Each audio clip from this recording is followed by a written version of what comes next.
Ladies and gentlemen, boys and girls, Thornbury has been called for jury duty, and that makes my life hard.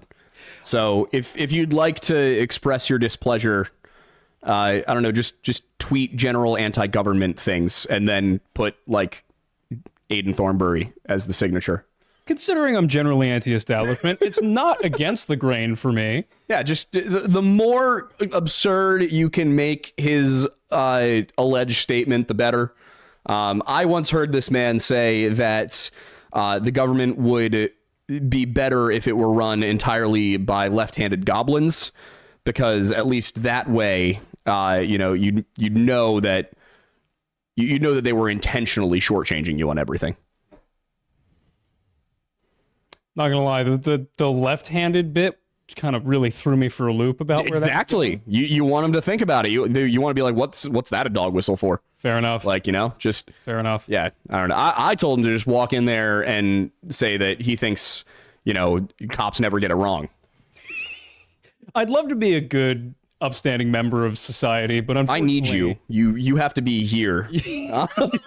Our job does not allow me to do that. Yeah. Now, I will say, if I were called for jury duty and it was the RCMP, I would be on that, because... Well, then it would just be hunting for sport. Yeah, then you're just like, okay, how can I mess up these people's day? How can I watch how catastrophically they have failed? Because if there's one thing here's what you do. You walk in and you say that you're sure that the local police department always gets their man. Meanwhile, the RCMP actually has that slogan, and as we know, the RCMP does not get their man, not even frequently. No, that's like false advertising, isn't it? Yeah. My favorite part was there was one book on the recent case that we just did last week, which was on the Vanished Village. That one, yes. In one of the books I was reading about the case, somebody goes, but the RCMP did get their man, and then proceeded to explain how they just said it didn't happen. That's not getting your man. No, that is not getting your man. It's kind of like, when a Native American woman disappears and you're like, oh no, we got a call and they said she's fine. Oh no, we did not follow up to make sure that she was in fact the caller. Also, somebody did point something out to me about the Amber Tuccaro case, which is in that video I've said something that plagues me to this day. What's that? That she called her brother in prison. Because to me, the only thing that made sense was that she had called her brother as she was being abducted. Because what are the chances that her brother calls her while she's being abducted? Pretty low. Pretty low. And somebody pointed out that she may have called into the prison to leave a message for him, which makes a lot more sense than her brother accidentally calling her as she's being kidnapped, or her somehow calling her brother in prison when that's not a thing you can do. Oh, see, I figured that you saying she called her brother in prison was essentially under the umbrella of she called the prison for her brother. Yeah, that's kind of what I was going for. I guess I maybe used the wrong terminology on it, but I thought, based on the way it was, described in most of the stuff I read, that she had a conversation with her brother and it was recorded. Now that I think about it, it makes a lot more sense that she left a message for him, because you don't hear him on the other line at all. Yeah. So, but I thought what we'd talk about tonight, because I didn't really know what particularly to talk about tonight, I thought we'd talk about Canada. Because I love Canadians. I've met a number of them in my life. They are generally fun people. They are very, very similar to most Americans that I know, just a little bit further north, and they sound kind of funny sometimes. But their law enforcement, I am astonished. I mean, I want to, for the Americans in the room, for those specifically who recall our story on Todd Geib, who was in Michigan, and the Michigan State Police were like, oh yeah, he just got drunk and fell in the lake. That's all that happened. No, never mind that there's no way he got from point A to point B without getting himself all scratched up by thorn bushes, and, that he had zero decomposition despite the fact that if he had gone into the lake that day, that they supposed he did, he would have been decomposing for 3 weeks in warm water. And Michigan State actually had a professor who went out and did an experiment that proved this, that if you were to put him in they used a very similar lake. If you have a body in that lake that long, in that weather, it will decompose almost completely. And the Michigan State Police were like, this seems hard. I'm going to say he drowned on accident because this is the Midwest and alcoholism's a thing. Now, of course, as we can all say just by looking at it, Todd Guy did not go into that lake the day they said he did. Now, I want to point out that in this case, what I said is, hey, this is the kind of thing that if the state police aren't handling it, you should call the FBI. Because in the United States of America, the FBI is typically better at its job than a state police agency is. They have more resources. They have more weight to throw around. We know that the Colorado state agencies, the Colorado Bureau of Investigation, wanted the FBI involved during the Ramsey case. And the Ramsey's lawyers kept blocking it and doing everything in their power to make sure that this, stayed under their control. And then only for John Ramsey to complain years later that, the FBI wasn't involved. My point in saying this is that in the United States, if your state agency can't handle something, you call a federal one. In Canada, the provincial agencies are the only ones who seem to be capable of doing anything. Because we've seen now, I think, 2 separate cases where the Ontario Provincial Police figured out something, or the Alberta Provincial Police figured out something that the RCMP simply could not figure out. You just got to wonder what the underlying cause for that is. See, here's the thing. I used to be like, okay, maybe it's racism. Maybe it's just that they look around at the demographics and they say, well, I don't really want to bother if it's just First Nations people. They're all alcoholics who live out in the sticks practicing their woo-woo. This is not my opinion. This is what I perceive the Royal Canadian Mounted Police see. As we know, I am very familiar with the quote-unquote woo-woo, and I find it very interesting. I love the woo-woo. Yeah, you take particular interest in inserting the woo-woo elements of that into videos that otherwise, arguably, don't need it in there. Dude, I love the woo-woo. I love our woo-woo. I love their woo-woo. I don't care whose woo-woo it is. It's interesting. Whoop, whoop, whoop. So yeah, no, I think, but I think that there is a contingent that probably sees a lot of Native American communities up there as backwards or adversarial and don't realize that maybe some of the distrust comes from their own treatment of these peoples over the years, which, again, how do you not notice that? How do you have all these stories that, God, what was his name? Jack Fiddler, up in, I want to say it was Manitoba, might have been further east. But story was that, this guy, Jack Fiddler, he was a Wendigo killer up in Canada, up in like the far, far north. About as far north as the Algonquian groups go. And in his tribe, in his community, they believed that if somebody got to the point where they were going to become a Wendigo, for whatever reason, the best thing you could do is euthanize that person. And this was usually requested by the person who thought they were turning into a Wendigo, which was usually that person starving. And it's ironic that they eventually convicted this guy for murder, now that the Canadian government, in fact, does kill people for being sad. I know I'm simplifying it, but you get the point. The irony here is that they were like, well, you can't euthanize people who are terminally ill. That's murder. And now Canada euthanizes people who are terminally ill because that's cheaper than actually treating them. Not even terminally. Yeah, sometimes just chronically. Canada, you scary. Granted, I think it was the Dutch that started that, but you don't have to copy the Dutch, Canada. I think there are some states you can do that as well. Really? At least for terminally ill patients, yeah. Terminally ill, I kind of get it. Yeah. Like that's a choice I understand. It's kind of up to them at that point. Exactly. I think I would probably rather not spend my last days wasting away in a hospital bed knowing there was nothing I could do about it. Agony? Nothing. Yeah. There's an argument to be made, but with Jack Fiddler's case, this guy is respected in his community. He is never accused of murder by his own people, but somebody who is not from the tribe comes along and, is like, oh, well, up there's this guy who's a wendigo killer. And the RCMP goes up and they ignore the tribe. They say, nope, we don't care that these are your customs and that you actually weren't even aware that you're under Canadian jurisdiction right now and that you were just going by your own laws because nobody ever told you that you didn't have to. We're going to take this guy and we're going to take him to court in, I think it was Manitoba, and we are going to sentence him to death. Even though everybody from the tribe who came down here defended him, and the trappers who go up there defended him, and the Methodist preachers who interact with that tribe all the time, the missionaries, and they defended him, even though literally everybody involved in this case except for us said that this person should not be even jailed, we're going to do it.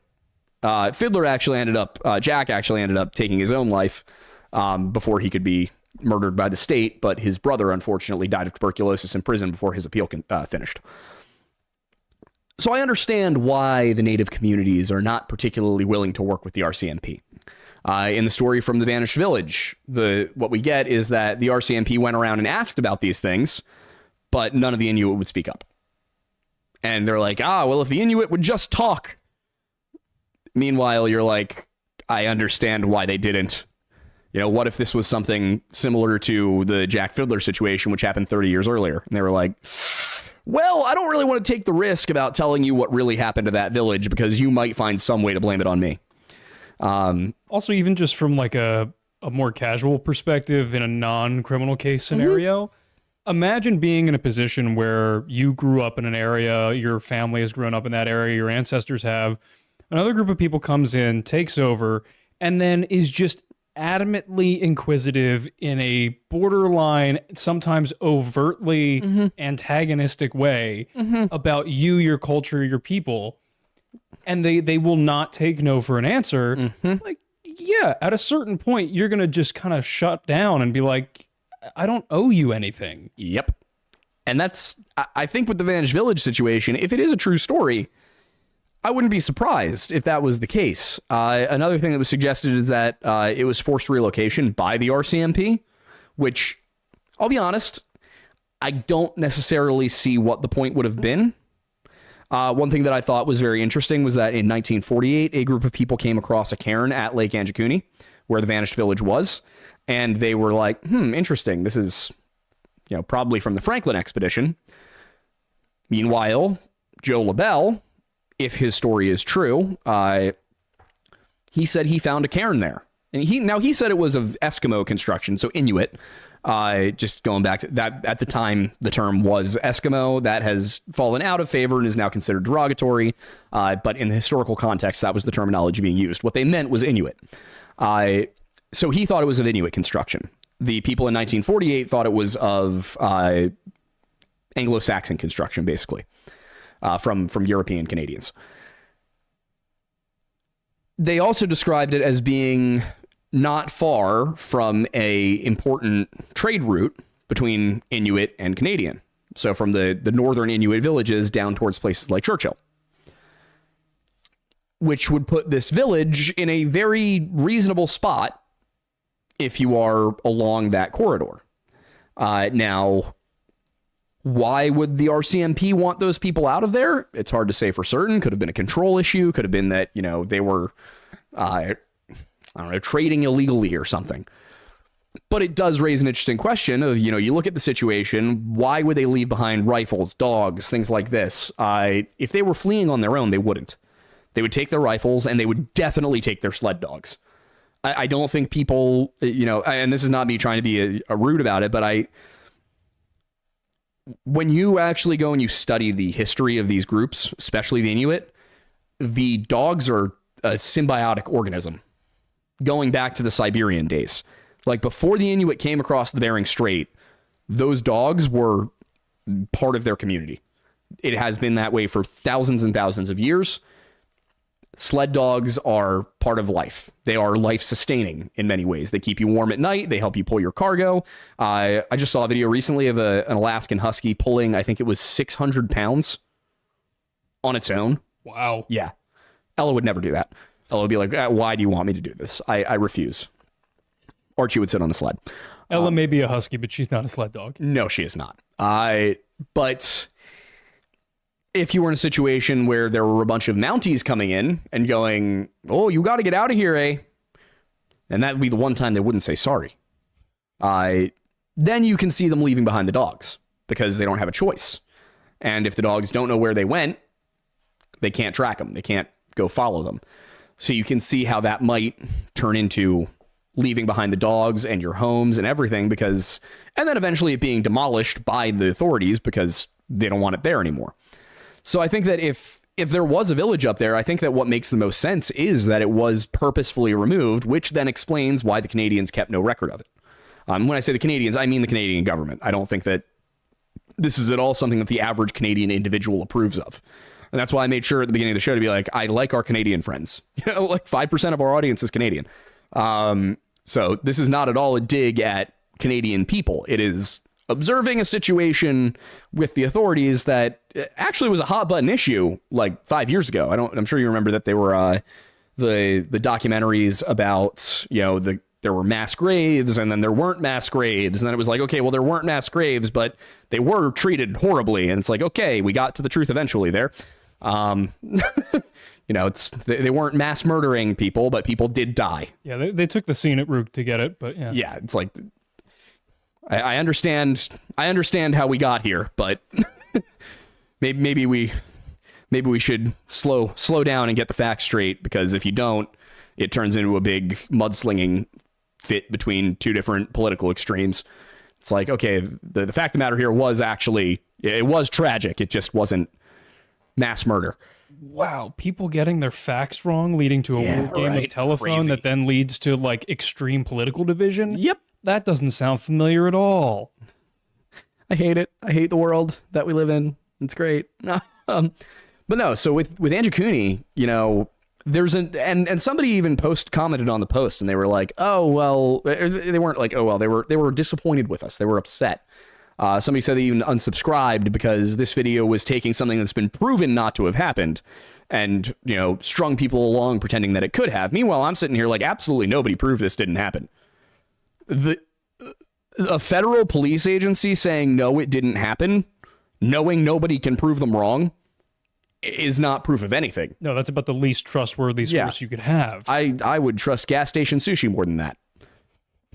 I would trust an offer of a small plane ride from Hillary Clinton more than that.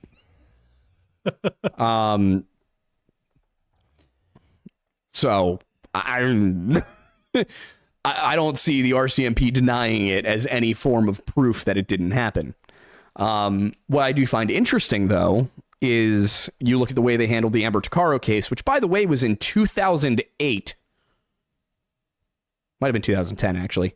Point is, recent. They basically went, she's probably fine, and took her off the missing persons list. And then only after public outrage was she put back on the missing persons list.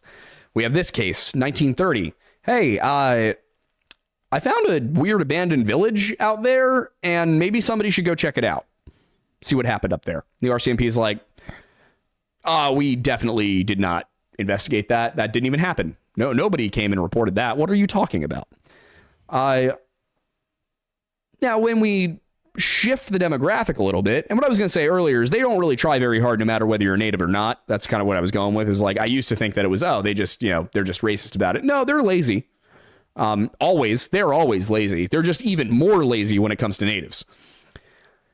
But then you have, the Nahanni River thing, or you have Stephanie Stewart, or you have Bart Schleyer. They actually did go look, and all of these were white people, and they put in just the tiniest amount of effort, which is an improvement, but it's still not good.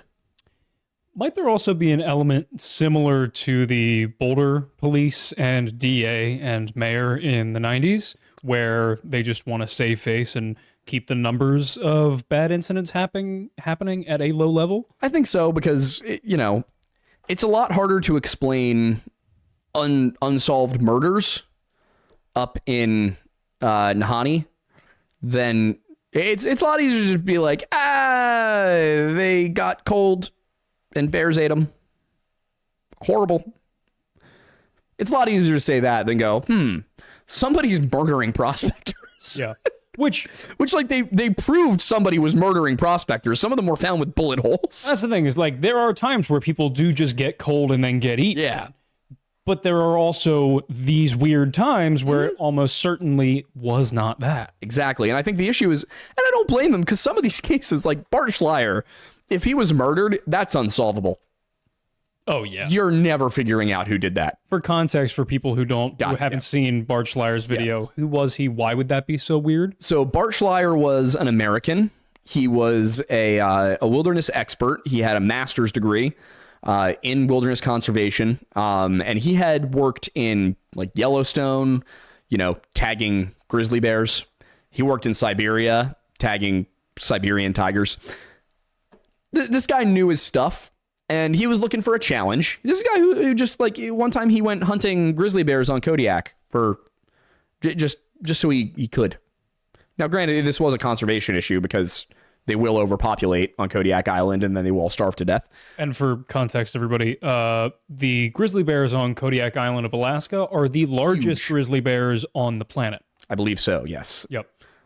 They are routinely 10 feet tall and 800 pounds. They are massive. And he went bow hunting. He went bow hunting for Kodiak grizzly bears. I also don't want it to fly under the radar too much. When he said tagging Siberian tigers, it means literally like going into the Siberian wilderness to find tigers to then tag and track their positions. In one case, he went into... They found a Siberian tiger den with a cub.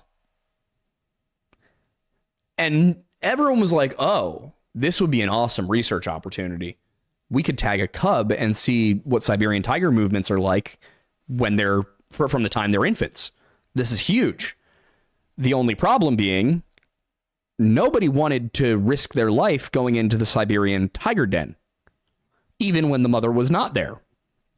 Nobody, except for Bart, who proceeded to go into a Siberian tiger den and tag a Siberian tiger cub.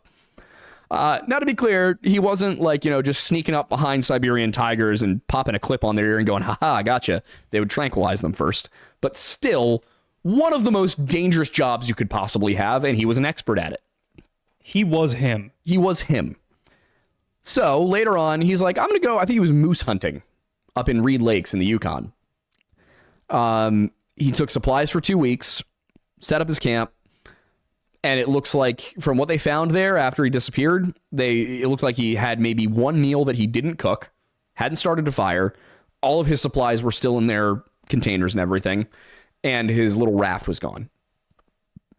The RCMP got there, looked around for an hour and went, oh, that's weird. He must have walked, 20 some miles to the nearest settlement, which is a gas station on a river. Which he probably didn't do. And if he did, why did he leave everything behind? What was the point? And if he did, why did he not contact someone such as, the float plane pilot? What's up? No, I'm just... Like the float plane pilot who was supposed to come pick him up. Why did he not contact that guy? And that's who realized he was missing.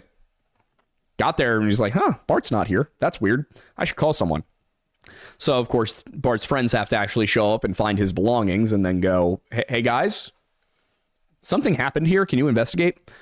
So the RCMP investigated and determined it was a bear or wolf attack, even though all of the conservation experts they talked to who, were accustomed to looking at bear and wolf attacks and identifying them went, that wasn't a bear or wolf attack. How did we get here? Talking about Bart? Yeah, because you were like, give people the background on Bart. Yeah, just essentially like explaining why it was such an unusual circumstance for him to not have been there and for... Right, because we were talking about unsolvable. Yes. Yes. So you look at it and it's like, okay, if this was a murder, nobody even knew he was dead for 2 weeks. And it was out in the middle of nowhere. How the hell are you going to track down whoever did this? So it's not a situation where you're looking at the RCMP going like, well... that was an unsolvable case. The issue is that they didn't bother to investigate it. They got there, spent an hour at the site, and were like, all right, well, the most likely thing possible is that he walked 20 miles through the forest without any of his gear. And then didn't say anything to anybody when he got there. So it wasn't like, because here's the thing, it had been 2 weeks. If he had done that, he could have still been alive out there. They could have gone looking for him and rescued him. If he hasn't showed up, he's clearly stuck. Something's wrong.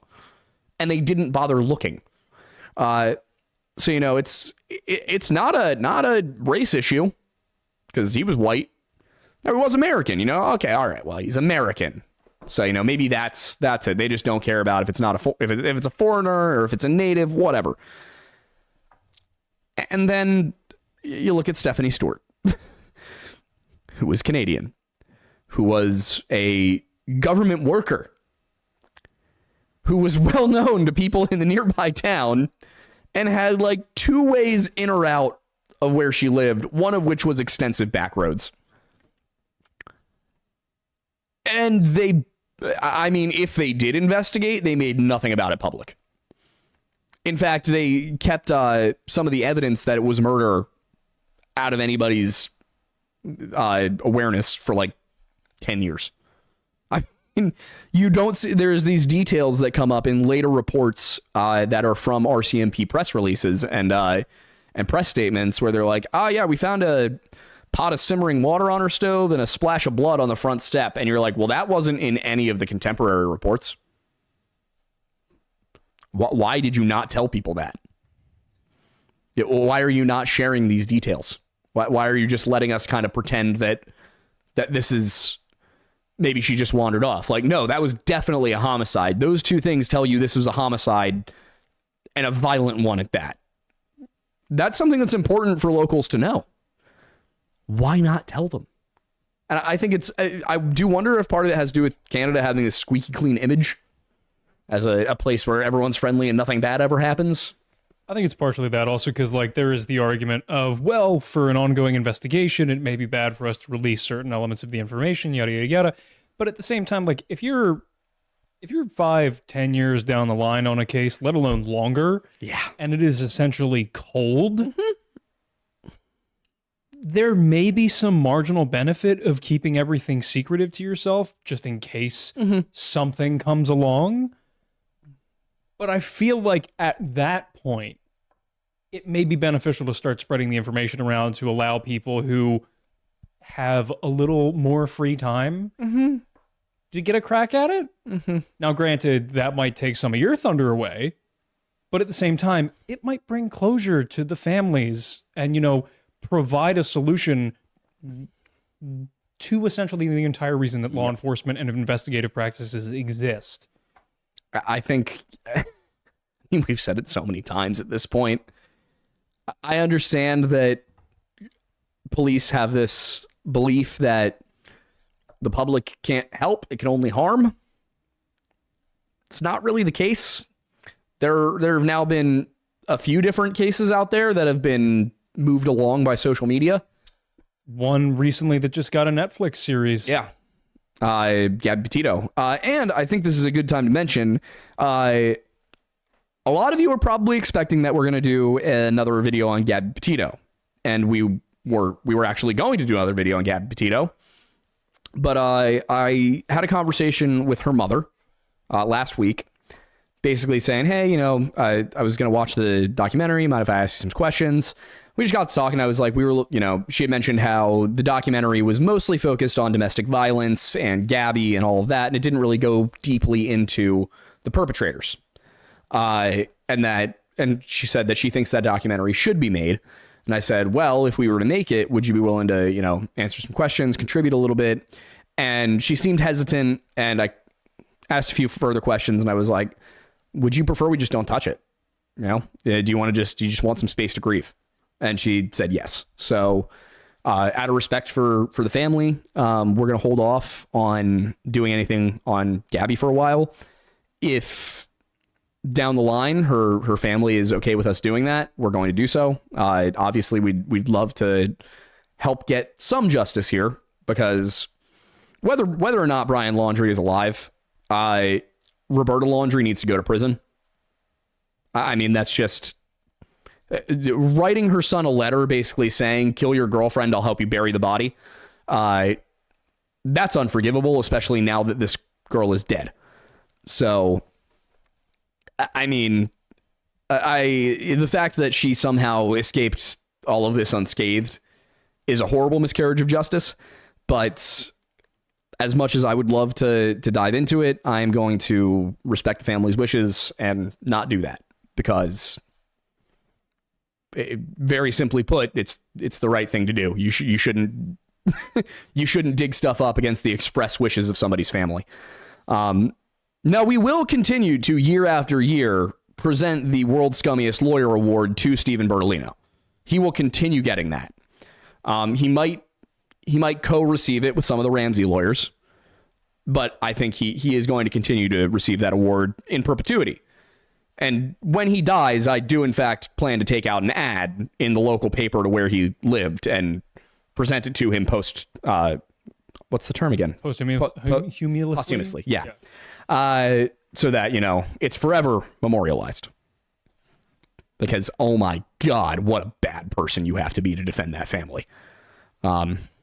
Speaking of defending bad people, by the way, utterly hilarious that Osama bin Laden's lawyer has said he can't defend P. Diddy.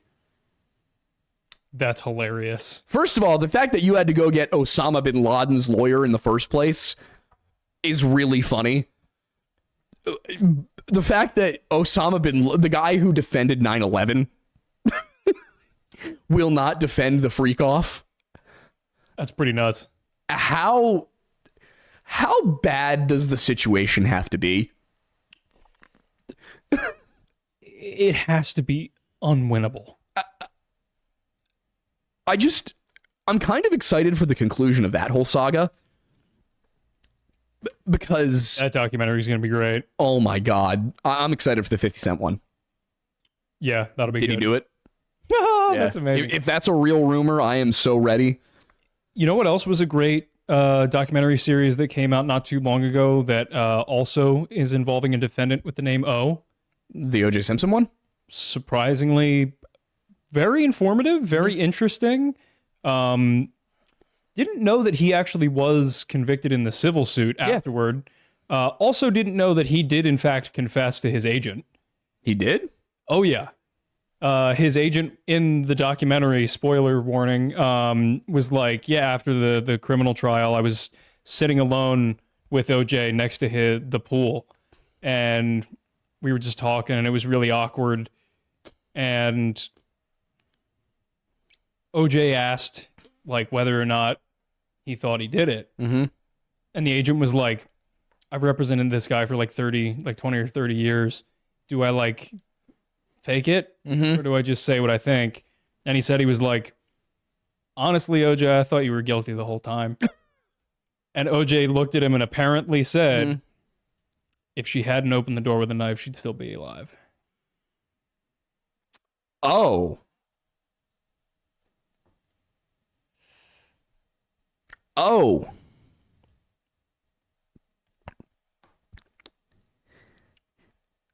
That's kind of making it a self-defense thing, isn't it? Yeah, no, he was incapable. He was an absolute narcissist. He was incapable of putting himself in any form of bad light. They really kind of emphasized that in the documentary, that especially with the agent and other people who knew him well, that he was entirely focused on his image to the public. That was it. Yeah. He didn't exist outside of everyone else's perception of him. And the reason he became like a degenerate playboy and whatnot after the trial is because his perception had officially been ruined. He couldn't do a career anymore. And so he was just weirdly trying to like live out his glory days.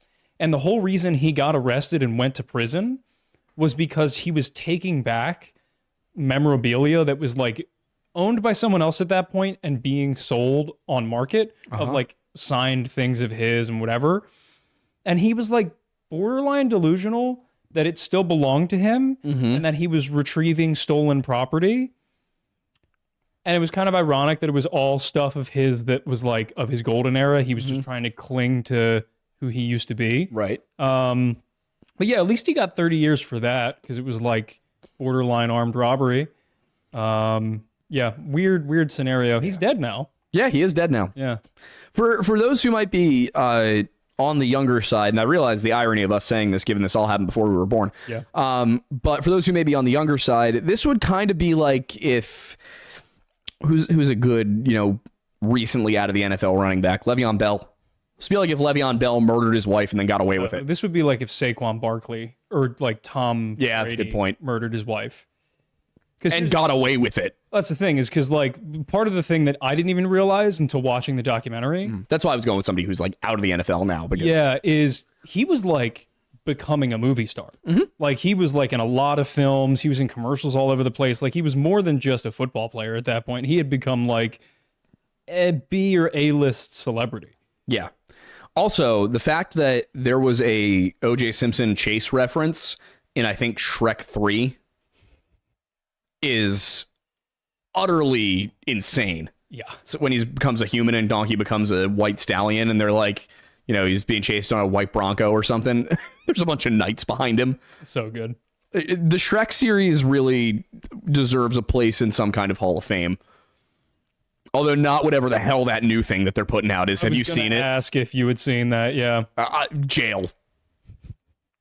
Like, all jail. I've seen are images. I haven't seen like a trailer or anything like that. Yeah, like if the people making that were to go missing, I hope the RCMP is after them because they will never be found.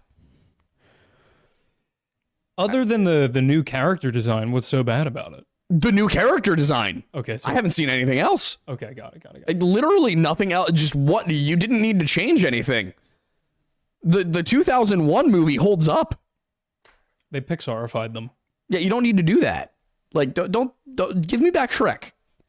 Give me back original Shrek. We got to do to them what we did with Sonic. Like, no, you don't get to. No. Is it so?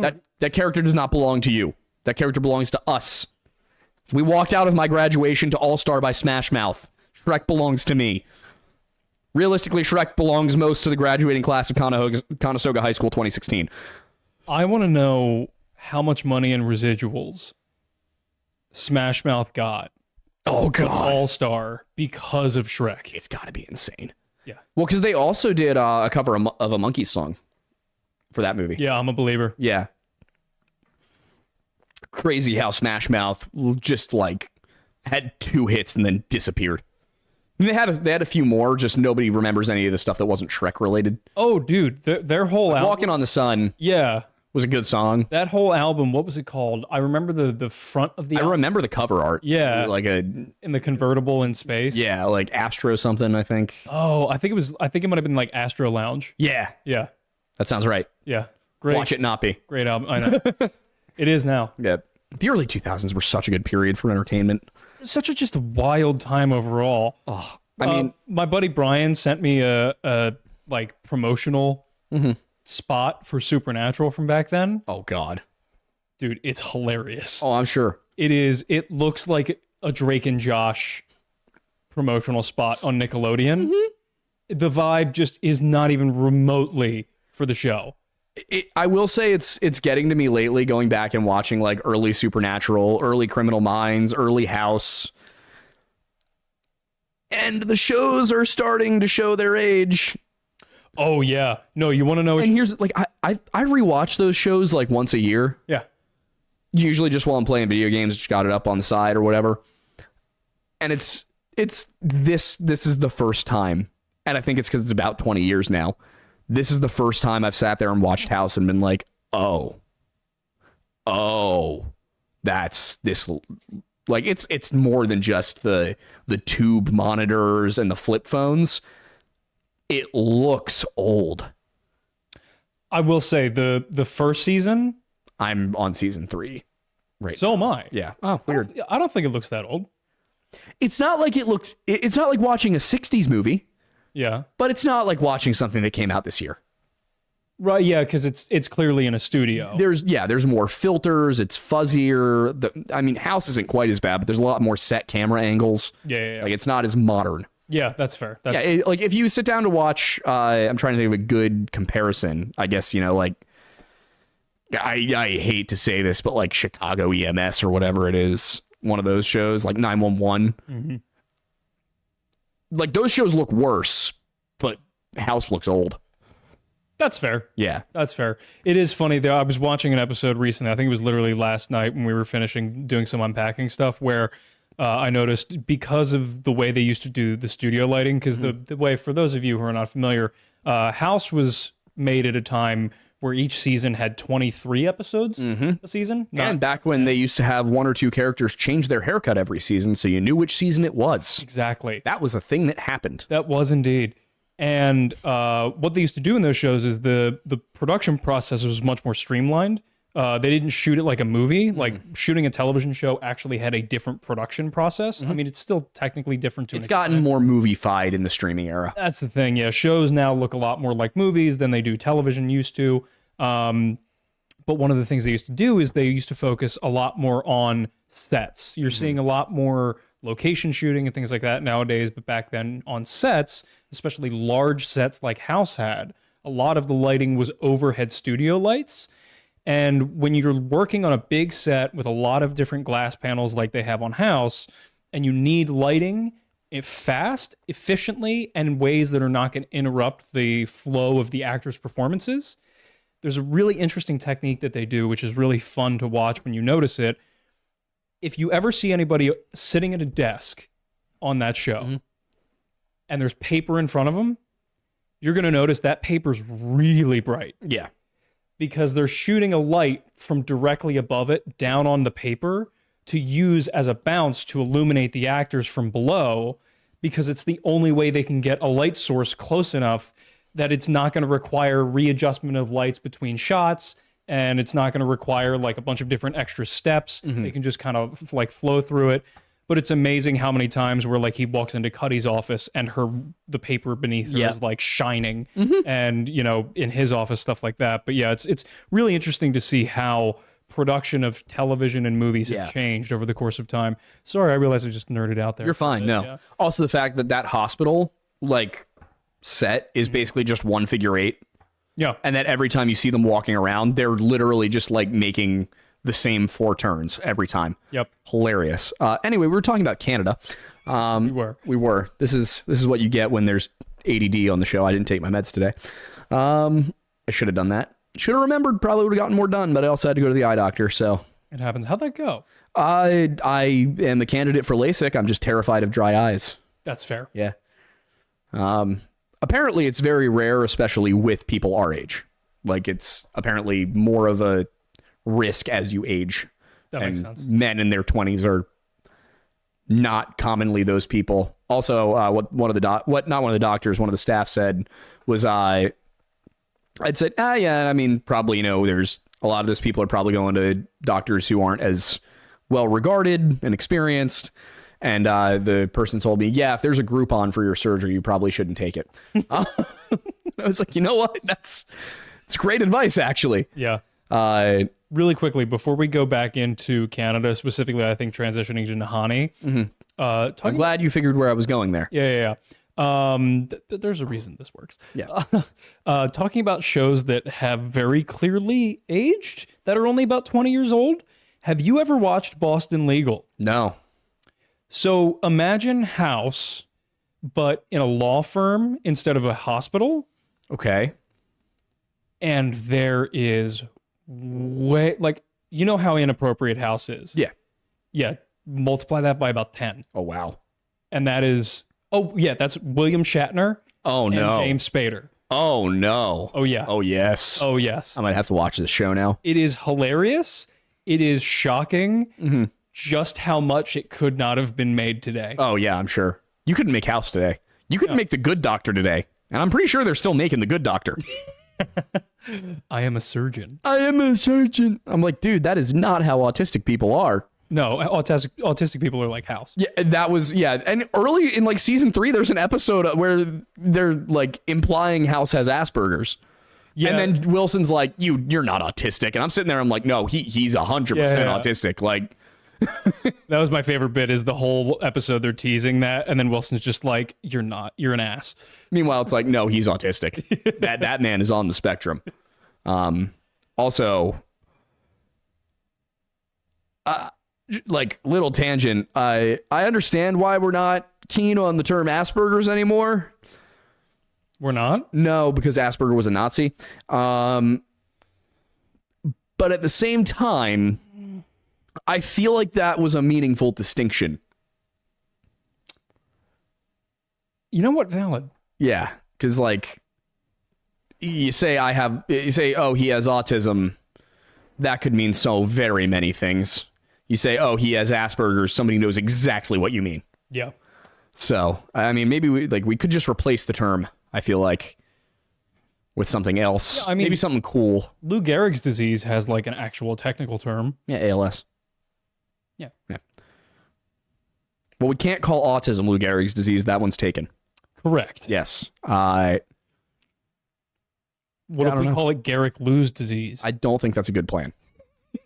You gotta come up with something cool for it. I say we poll the autistic community. Let them pick a name. You know what? It's their right. It is their right. What do they want to be called? I don't know. We're not Well, I don't know about you, Mr. Trains. Yeah, no, I'm probably Trains, planes, and automobiles over here. I like machines. I know, and I like ripping on the Canadian government, and especially when it's in a valley with a lot of headless people. Yes, that has no explanation, dude. If there was a train through Nahanni, though, that would be so sick. Have you seen pictures of the place? Oh, I have. You have. You edited a video. Oh my god, it's gorgeous. Yeah. But yeah, like that one specifically, of all the stories we've talked about with Canada, I feel like we always keep coming back to that one because it is just so odd. Like there's so much that goes into it. It still bothers me that there's a cave like 2,000 feet up on a rock face that is full of doll sheep skeletons. Like are you going to tell me that hundreds of doll sheep were like, you know what? It's my time. I'm going to the death cave. No, absolutely not. They would have to have markedly more cerebral capability than we'd given them credit for a long time. Also, I think it's very interesting that they're not allowing any exploration of most of these caves. I understand why to an extent from an archaeological perspective and just a safety perspective. But at this point, obviously you can't pilot a wireless drone into a cave system. You could pilot a wired drone into a cave system. And they won't do that. Maybe it's a funding issue, maybe it's an interest issue, but I think I wonder what else could be up there. If you've got hundreds and hundreds of sheep skeletons, someone put those there. Either that, or you would have had to have had a multi-century gas leak. Mm-hmm. And which of those seems more likely? Seems like people, which when you consider that there are all of these native legends about a disappearing tribe in the area, which definitely disappeared for a different reason than the Anjikuni one. And here's the thing, like there were multiple disappearing villages that we've covered. We've covered Portlock, we've covered the Naha, we've covered Anjikuni. All of them vanished for different reasons. Portlock is still a really interesting one. Just do a quick tangent on that because with the Portlock, Alaska story, kind of the general consensus has been, oh, they left for economic reasons and all of those Bigfoot stories were just made up so people would stop asking about it. But that comes from one woman in like the early 2000s who gave a statement to the press.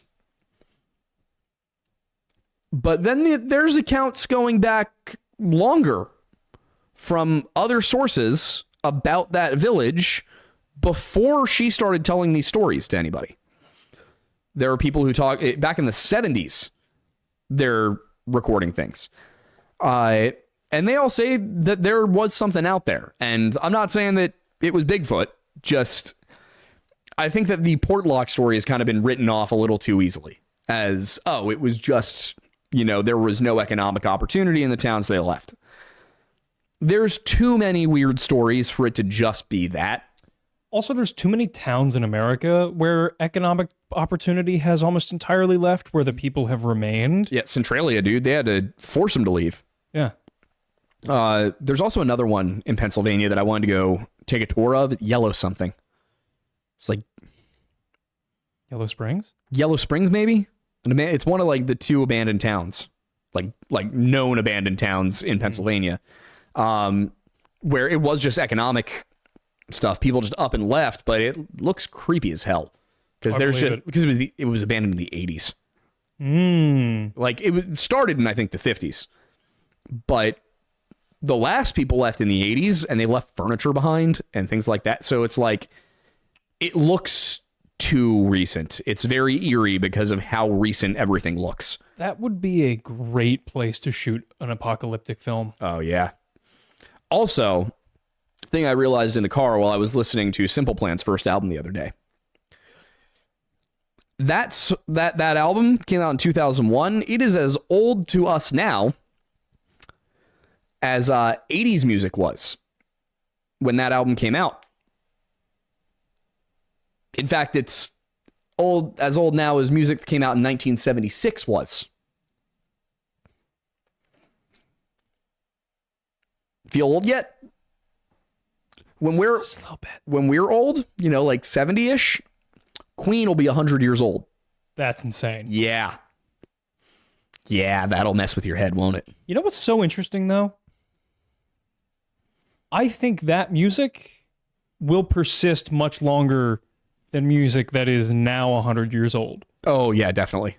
I wonder why that is. I think partially just availability and quality of the recording. Partially, but I think it's to some extent, I think the variability too. Yeah, there's a level of relatability and honesty within media and art that has been on like a weirdly exponential increase. And you know who we should sit down and do an episode with about that? Who? Luke Eccles from Off the Record. Absolutely. Another Lore Lodge production. Well, actually a redacted media production.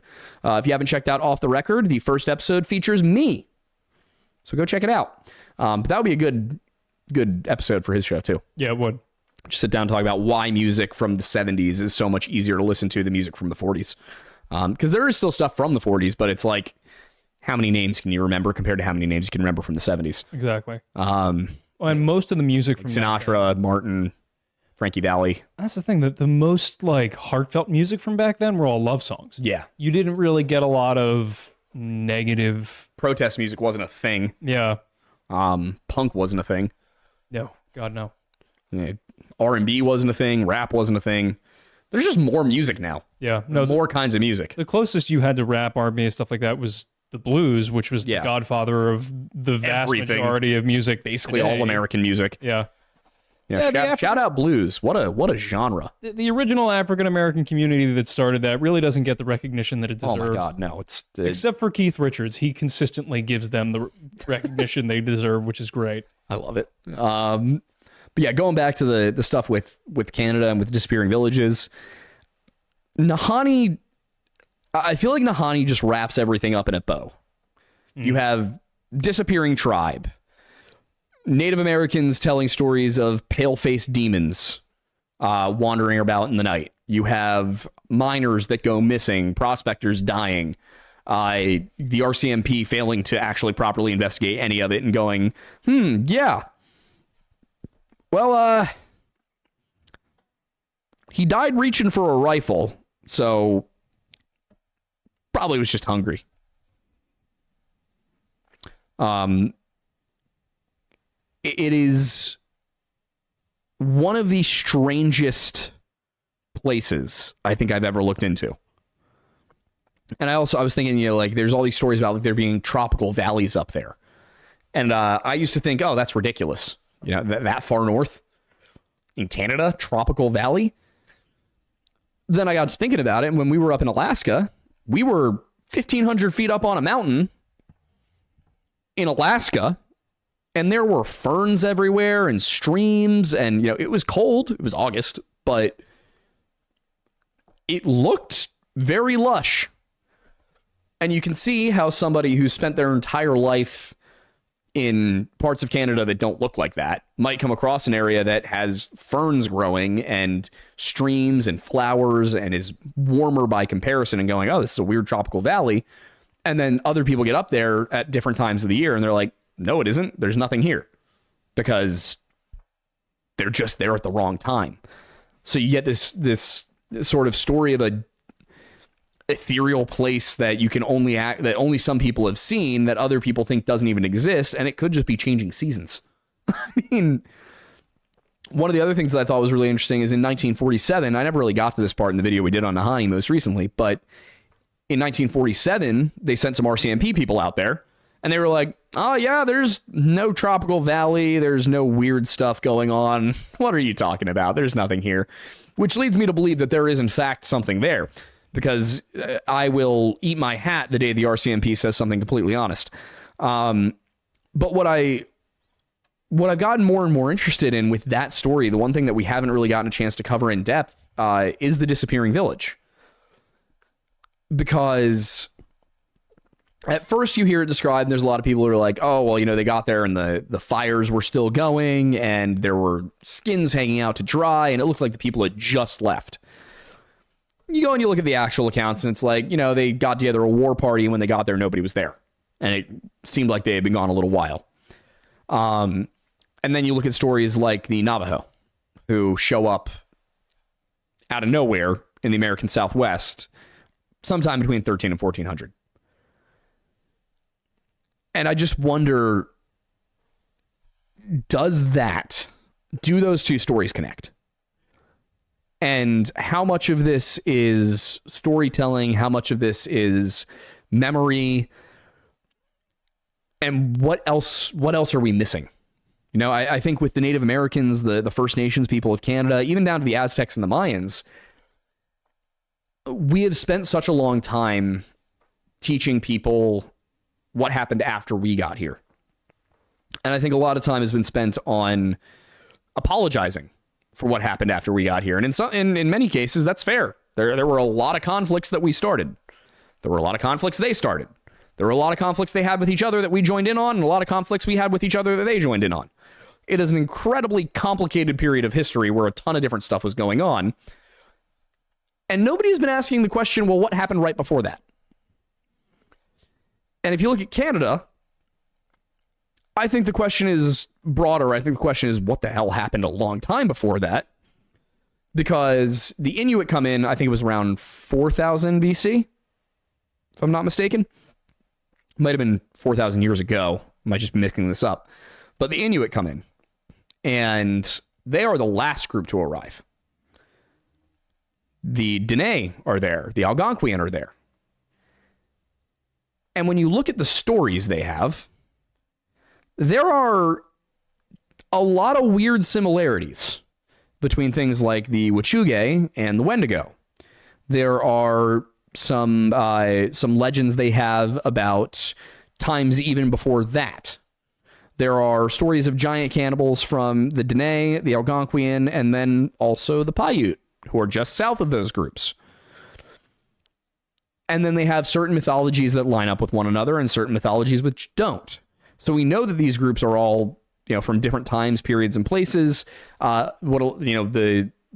It's hard in European history because we all come from one specific linguistic stock, which is the Indo-European, which of course comes out of the Eurasian steppe thousands of years ago and then migrates west towards Europe and then southeast towards India. That's where you get Hindi, you get Sanskrit, several of the Iranian languages.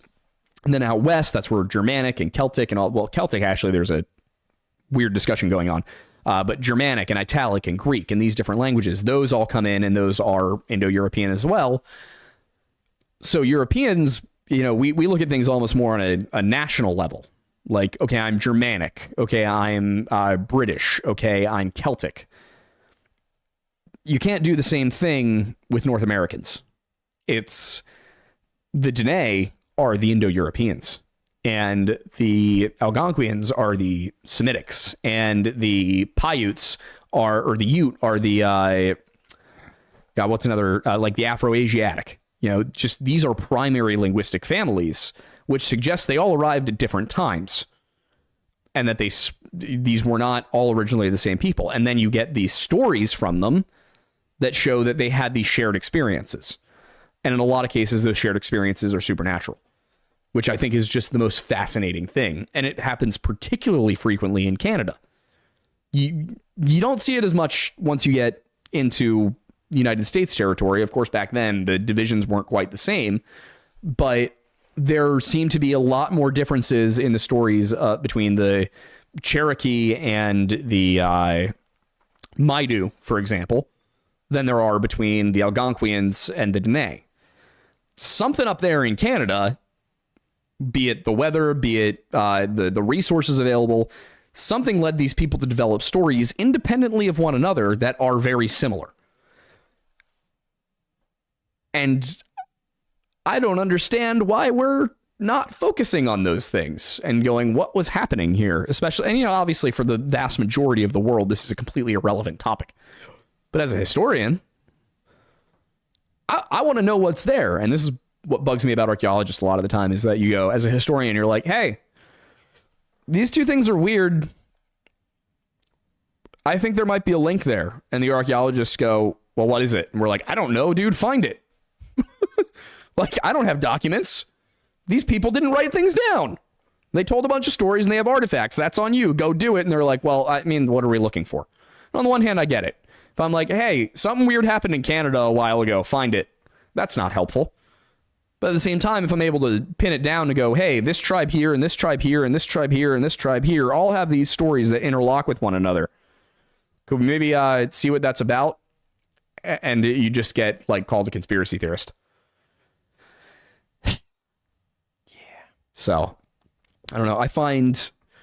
I am very curious. I think in the same way that I think something happened in the continental U.S. to cause the downfall of the Mississippians, there is something back there with the Canadian tribes that ties into cannibalism that is present in a way it is not down here. I mean, you don't even get a ton of Wendigo stories from the Carolina Algonquians. Like, I don't think I've come across a single Wendigo story from them. Northeast, you get some of them, but then up in Canada, it's a big deal. The southern Canadian tribes don't really talk a ton about the Wet'suwet'en, and then as you get further north, suddenly it's a really big deal. And then, of course, they tie in also with some European themes, which leads you to other questions. I don't know. And I mean, God, and the way everything interlocks, like if you look at the story of Selkies, we covered this a while ago in the Harry Potter video. Selkies as a story are not mermaids. They have no connection to the Mediterranean mermaid stuff. Instead, you can basically trace it back to the 1600s and the Shetlands, and you kind of drill down through the mysterious stuff about it, and you get to, oh, wait a second.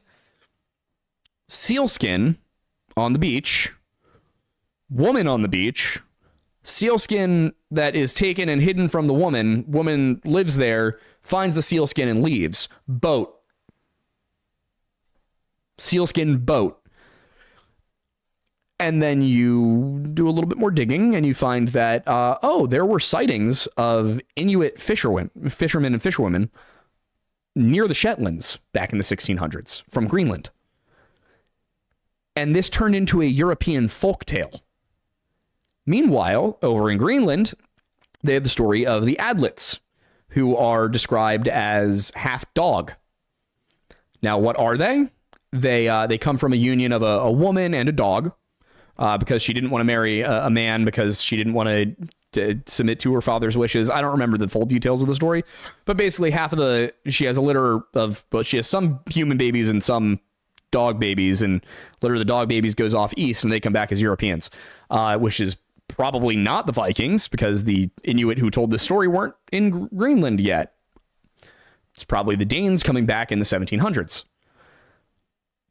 But you look at what the Adlets are, those are the ones that went west. Those are the humanish ones. They went west to North America, and they're described as having furry legs, but having the upper body of people. And we know that a lot of Vikings would wear trousers that were made out of furs for warmth, which makes you wonder, those people that went west with the hairy legs, who were they? And then you get stories of things like the prophecy of the Seven Fires, where allegedly 1,000 years ago, a light-skinned race shows up in Abenaki territory, which is, Maine, New Brunswick, Nova Scotia, Newfoundland. We know the Vikings landed at Newfoundland. And they have a story about a light-skinned race showing up to the east and causing a migration. I think there is so much hidden in Canadian folktales that might tell us where to look for early interactions between the East and West. And we're just kind of looking at them as silly little folktales and pretending that they don't matter. And it's like, oh, that's fun. They believed that. I think we might be missing an absolute goldmine of information. Don't tell anybody. Just figure it out and publish it. Nah. Story doesn't belong to me. No, but there is some fun in being the one to break it. There is. Oh, definitely.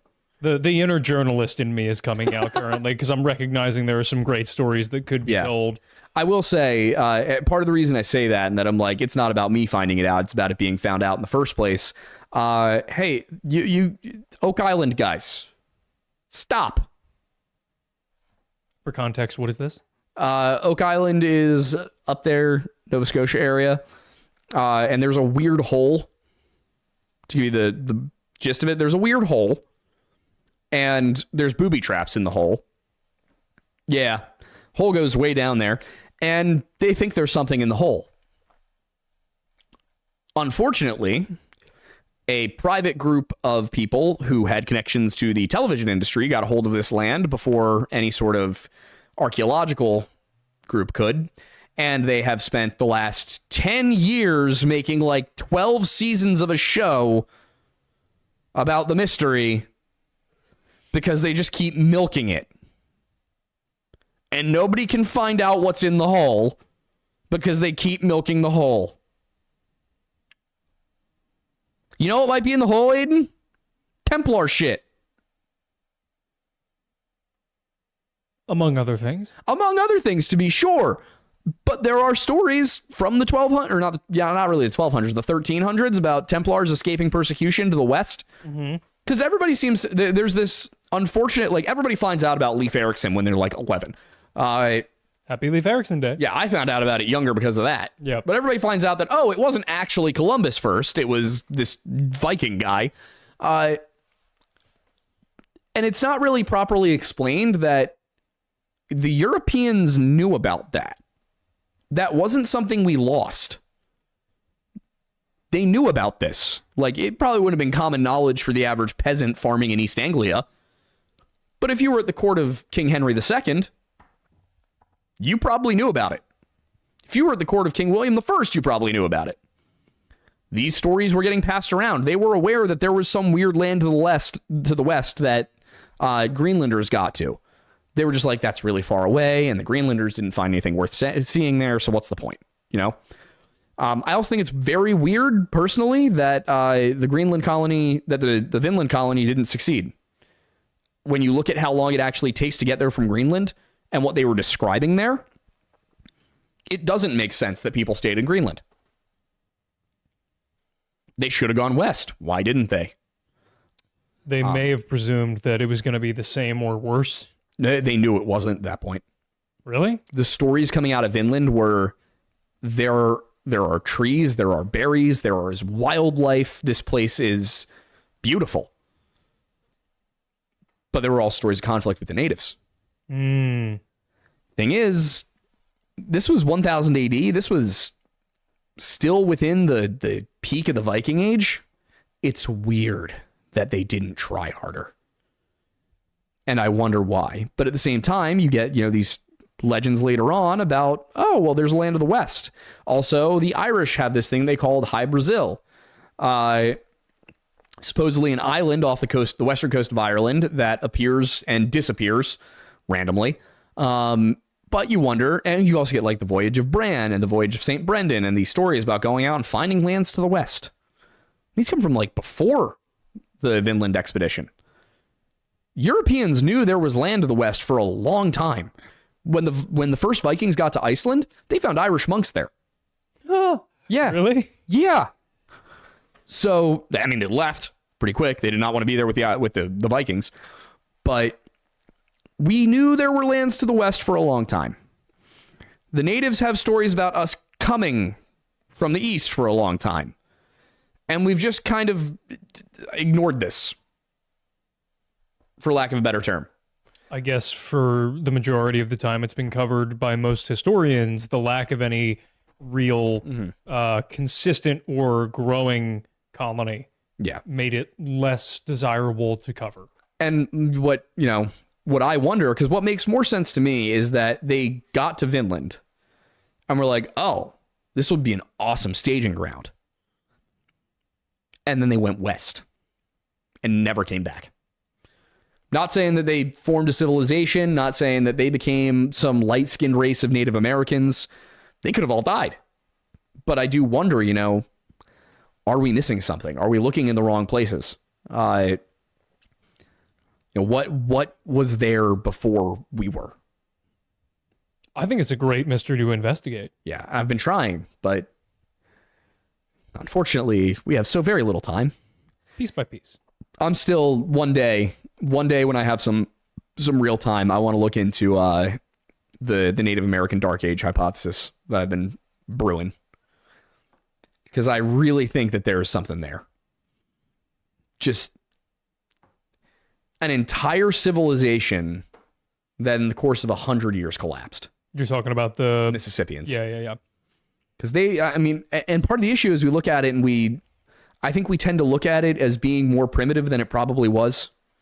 Well, that's the major issue with looking into it, is because most people dismiss it as being primitive when in fact all of the information that at least I've heard from you points to the exact opposite. Yeah, no, it wasn't as large as the Aztec civilization in Mesoamerica, but spanned the entire Mississippi River. Yeah, and it also outpaced everything else that came after it prior to the Europeans coming and actually colonizing North America. I mean, the DeSoto expedition describes things that the later ones did not. They're talking about coming across a level of civilizational organization that does not reappear. And they're at the tail end of it. Something happened. Do we know what that structure was like on a cultural or societal governmental level at all? We know some from the DeSoto expedition. There's also been archaeological evidence. There's some oral evidence, which is another one of the really interesting things is you get really far east and they don't seem to have even known that was a thing. Known what was a thing? Like the Abenaki, there's no stories about some great kingdom to the west. We know there was a great kingdom along the Mississippi. Great kingdom being used in a rather broad terminology sense. But we know there was a great civilization on the Mississippi. And it's not mentioned by the Abenaki in the east. It's not mentioned by the Salish in the west. How east were the Abenaki? Like where we are. Okay. Actually further northeast, Maine. Okay, Maine and New Brunswick, Nova Scotia, that area.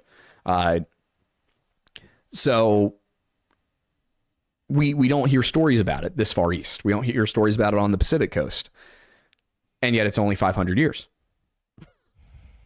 Talking about the 1540s. Which I will say, I've got the bug for that now because the Giants of Patagonia one that's coming out next week. It's such a weird time in history because if you ask most, I won't say most, but a lot of historians, particularly of the medieval period, if you ask them when is the medieval period, you're generally going to get two answers. One is from the fall of Rome to the fall of Rome. So 476 to 1453. Yep. But the fall of Constantinople didn't have much of an effect on the West. So the Middle Ages in the East is the fall of Rome to the fall of Rome. In the West, it's more like the fall of Rome to the Battle of Bosworth Field. Which was when? I think 1538-ish. Mid-1500s. The Renaissance, meanwhile, in Italy is in the 1300s. It starts. So the Renaissance is not a historical period. It's an artistic period. which is probably something that will get me some flack from some historians, but I'm going to stand by it. The Renaissance period was not, it was medieval. Everything they were doing was medieval. And then the 1500s, things start to change. But yeah, the beginning of the early modern period is the late 1500s. So Ferdinand Magellan circumnavigated the globe during the Middle Ages. 16 years before the Acts of Unification that combined England and Wales into one country. The Scots colonized North America at the end of the Middle Ages. The Columbus expedition was firmly in the Middle Ages. So this concept of history, that the age of exploration was early modern, I'm realizing more and more as I read stuff. I'm like, no, it wasn't. The age of exploration started in the medieval period. Yeah, either that or you would have to redefine when the medieval period actually ended. Yeah, which I don't think you can. I don't think you can redefine it out of the 1500s. For what reason? There's just too much that is quintessentially medieval about it. Like during the Wars of the Roses, that was knights in armor fighting each other on horseback, longbows, pikes. And I mean, we're looking at feudal nobility. It's medieval. It's also just before Shakespeare. So when you look at the majority of of Europeans being introduced to the Americas, it's all during the medieval period. And they behaved that way when you look at the stories. And then you also, like, for example, the Drake expedition, this is something that we're going to get into in the video, but Francis Drake, when he landed in Patagonia, you know what weapons they were using side by side in 1578? Well, I know. You know. This crew landed, and the two ranged weapons they carried in 1578 were a Welsh longbow and a shotgun. Which is hilarious. A Welsh longbow and a shotgun. And then the longbow, the string broke. The shotgun, the powder failed. So what do they fight with? Swords and shields. And the giants had weapons of their own. Bows. Not as good. Probably more like a short bow. Yeah. Oh, well, they talk about it, and they're like, the longbow doubled the range. Yeah. Which is not surprising. The longbow doubled the range of European continental bows. Now, shout out to my boys over in Wales. Owen Glendower and such. We should put the Welsh flag up in here somewhere. We should get the Welsh flag back up.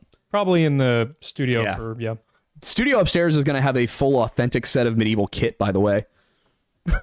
Like, when you see History Unhinged next, not the next episode you'll see, but the ones after that, there will be a full suit of 13th century mail and gambazin, sword, all of that hanging out up there, which I'm very excited about. It was so expensive, guys.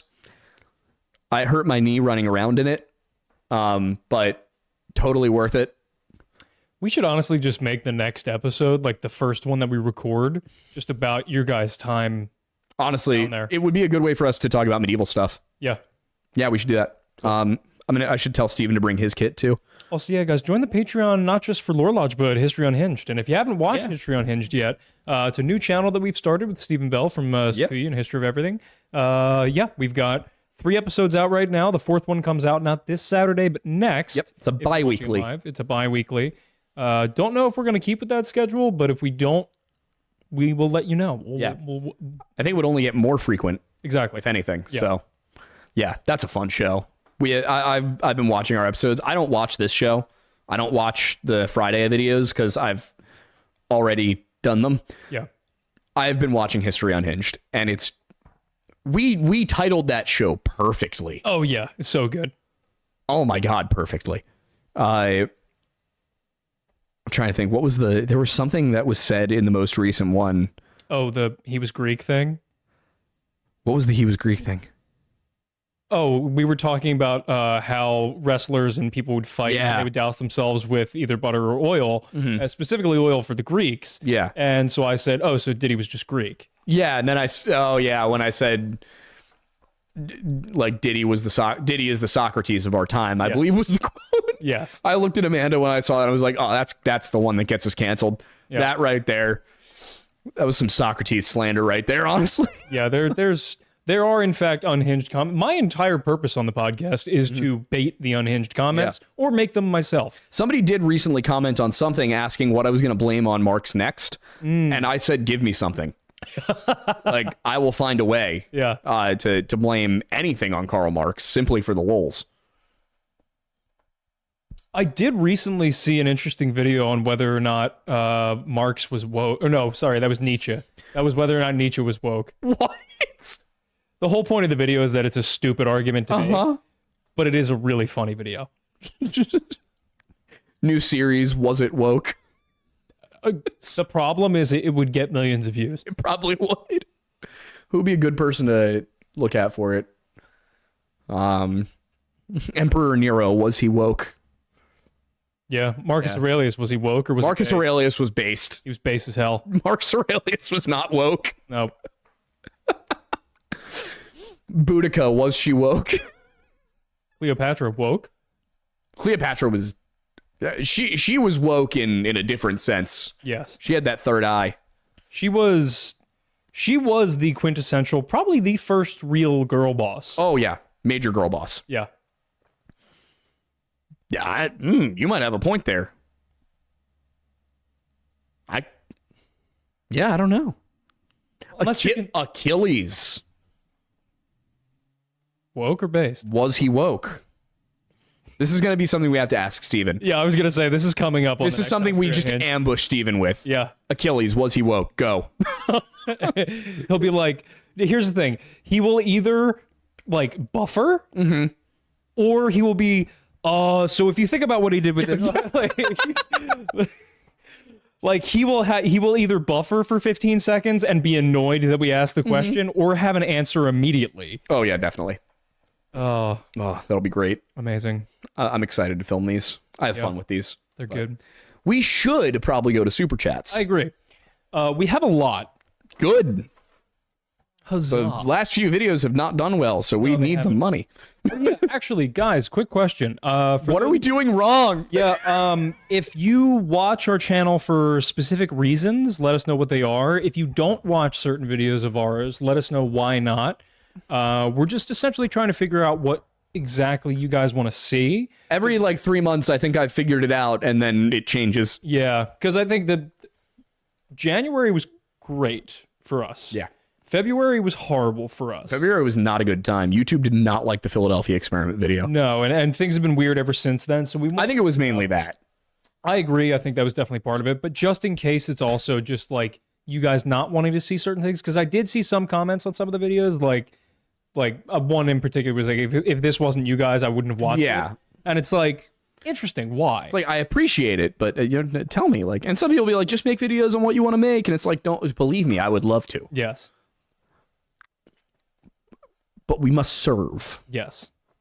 So the show must go. One day will be Wendigoon. That day is not now. No, that is not today.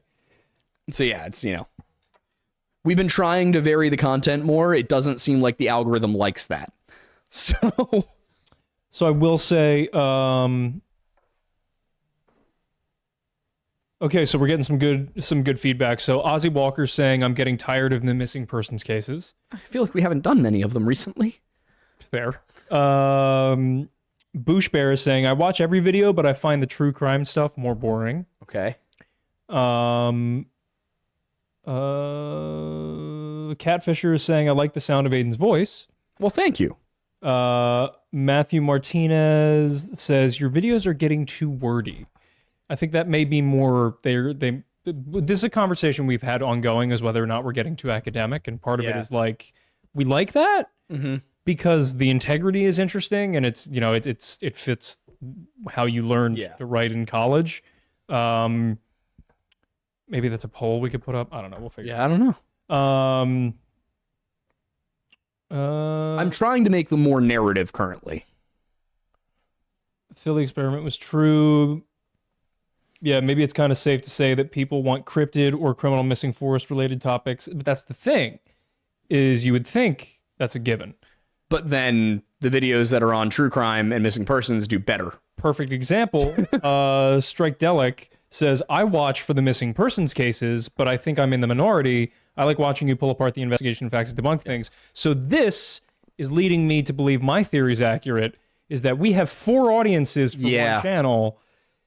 And I think you're right. Yeah. I think we have 4 audiences. This is 4 channels in a trench coat. Yeah. That's the problem. Hilarious.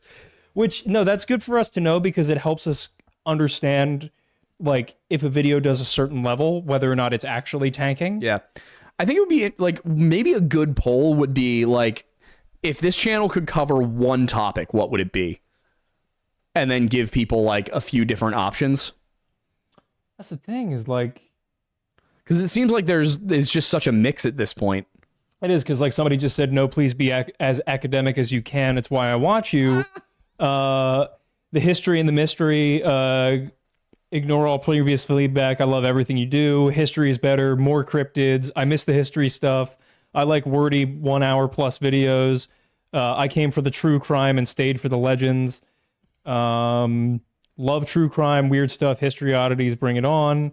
To be fair, this is an interesting subgroup because only we consider the live show fans the diehards, so only the diehards are here. Yeah. So the casuals. I think the problem we're running into is that we have the diehard audience that watches everything we do, and we love you guys so much. But YouTube prefers, I think, the true crime stuff. Yeah. Algorithmically. Yeah. So I need to find a way to do what we used to do more frequently, which is trick YouTube. Yeah. I need to get better at tricking YouTube. I think it's slightly to do with the scripts. I think a large part of it's going to be the thumbnail and title and stuff like that. I think we need to pull people in with the real life mystery and then insert the lore into it. Yeah. Are you guys going to get mad if we get a little bit more clickbaity? Because like we're kind of getting to that point here. Not like excessive, like weird arrows and circles and thumbnails. And by clickbait, we don't mean that the video would not be about what the video is about. It's just the title might be a bit more silly. Yeah, just more like slight sensationalization of the advertising element of the video, with the content remaining mostly the same. I will say this, and I would love some feedback on it. This is just honesty. I'd love some feedback on how the narrative element of the pieces is going, because I have been trying to make them more narrative the way they used to be. I think after a certain somebody got all, mad at us for not having meticulously sourced every single thing as if it was an academic journal, I may have overcorrected because I now write all of our scripts in Chicago style. I don't think, like, generally that's a bad thing. The reason he's bringing this up because I've suggested maybe we need to make it more story based. Yeah. And I've had a couple of people give me questions or thoughts on whether or not that was a thing that we were thinking about. But the problem is I'm not totally confident that's true, because we're in a very weird niche where it could go full academic, or it could go full story time, or it could be a weird combo. What I'm trying to do narratively is make the first chapter of each video a story. And then the later chapters can be a bit more like academic, here's how this works. So that there's kind of a draw you in and then explain each element of it and what seems like it's real, what seems like it isn't.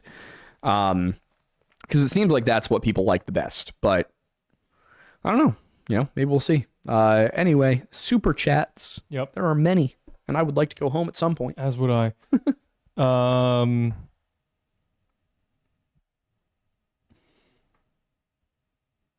What you got?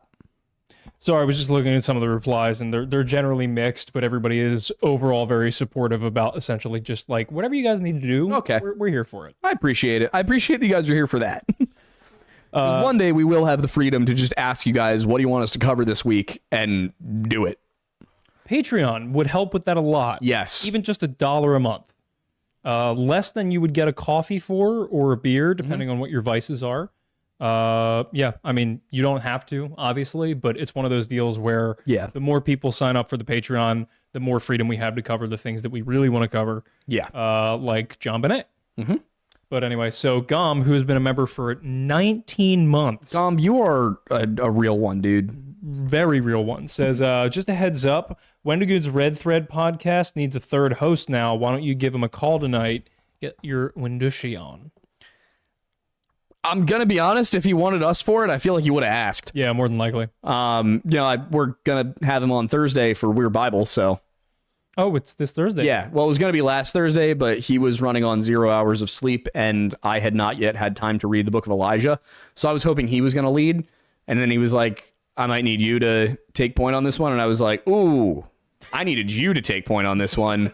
So I'm reading the book of Elijah this week, and then we should be able to have a very good conversation about it on Thursday. So nice. If Red Thread's looking for a new host, I obviously would be honored to be asked to do that. At the same time, I know that we are small fish in a big pond, and we might not have the draw that they want. And I have a tendency to get a little detail oriented in a way that more entertainment focused channels might not appreciate. And that is not a dig at all. It's just, I know I can be extremely academic about things. So I don't know. I still like that that's what we do. Yeah. I think that's one of our strengths. Yes, but no, if that was something you guys wanted to suggest to him, go for it. I would be honored, but I'm also not going to invite myself into a space where I'm not specifically requested. Yep. Tyler Dalrymple for $7.62. Love the specificity. Thank you. Says, any system where cops don't have to provide even basic info to the public about investigations promotes half-assed corrupt policing. Agreed. No accountability. Agreed. Yep. There are certain ongoing cases where I think if the police were maybe a little bit more transparent, an entire section of the internet could shut the hell up. Also, I will be doing probably either a short or a TikTok or a video on my personal channel about this recent vigil for Sebastian Rogers, because a whole bunch of people are freaking out claiming that Seth Rogers summoned a demon during the vigil, and without even watching it, I can guarantee that didn't happen. They're like, oh, he invoked, Samael, the angel of death. Why did he do that? He summoned a demon. And it's like, I'm almost positive that not a single one of you people knows what you're talking about. I also think they might be mixing up Samael and Semyaza. Bold of you to assume that internet critics know what they're talking about. That's fair. Yeah, no, it's like, I'm sorry, but if there is one specific field where I will refuse to respect your opinion unless you have a degree, it's theology. I'm going to tell you right now, I'm on a Bible podcast. Yeah. I don't know the difference between Samael and Semyaza. And that's why you're the color commentary guy. Exactly. And that's why I help ask questions to provide context for the audience. But specifically, I went to Christian schools, so I can almost guarantee that they have no idea what they're talking about. Yeah. Again, I went to college for this. Yep. And I was watching it going, what are you doing over there? What do you mean? Why are you talking about Samael? What's going on? Yeah. And that was me being like, am I remembering something wrong about this entity? Because we didn't talk about him. Yeah.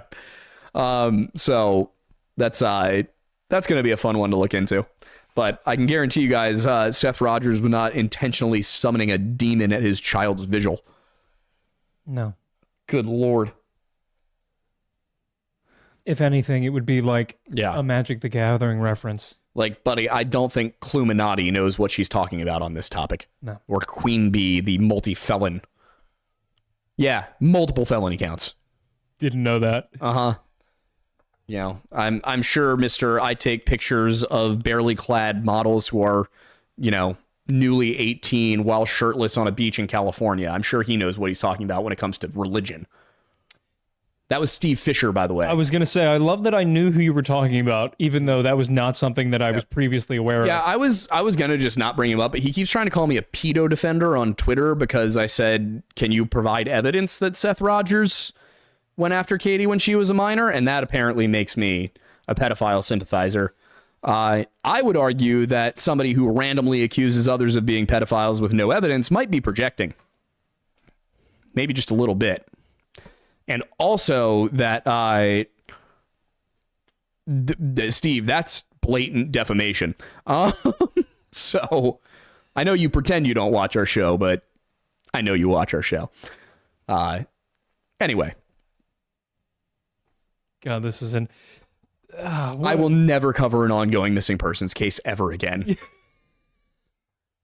Just far too many. I mean, again... that meat freezer. These people's brains are meat freezers. The chronicles of our involvement with this case are just, they're never-ending entertainment, that's for sure. Gomb. Did I tell you I got locked out of my Twitter for a week because I told one of them to jump off a bridge, which I will remind you is not a call for self-harm. I did not specify how high the bridge should be. And also, he was spreading misinformation about a missing child. I think that's the important caveat there. Yeah. I do think the bridge should have been the Golden Gate, but that wasn't the point. Belly flop? Mm-hmm. Yep.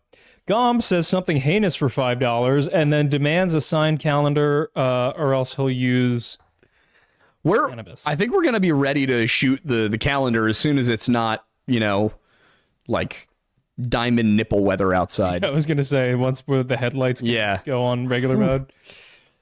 It has been chilly in Pennsylvania. Yeah, it got warm for like 2 days and then went back down to the 20s. Yeah.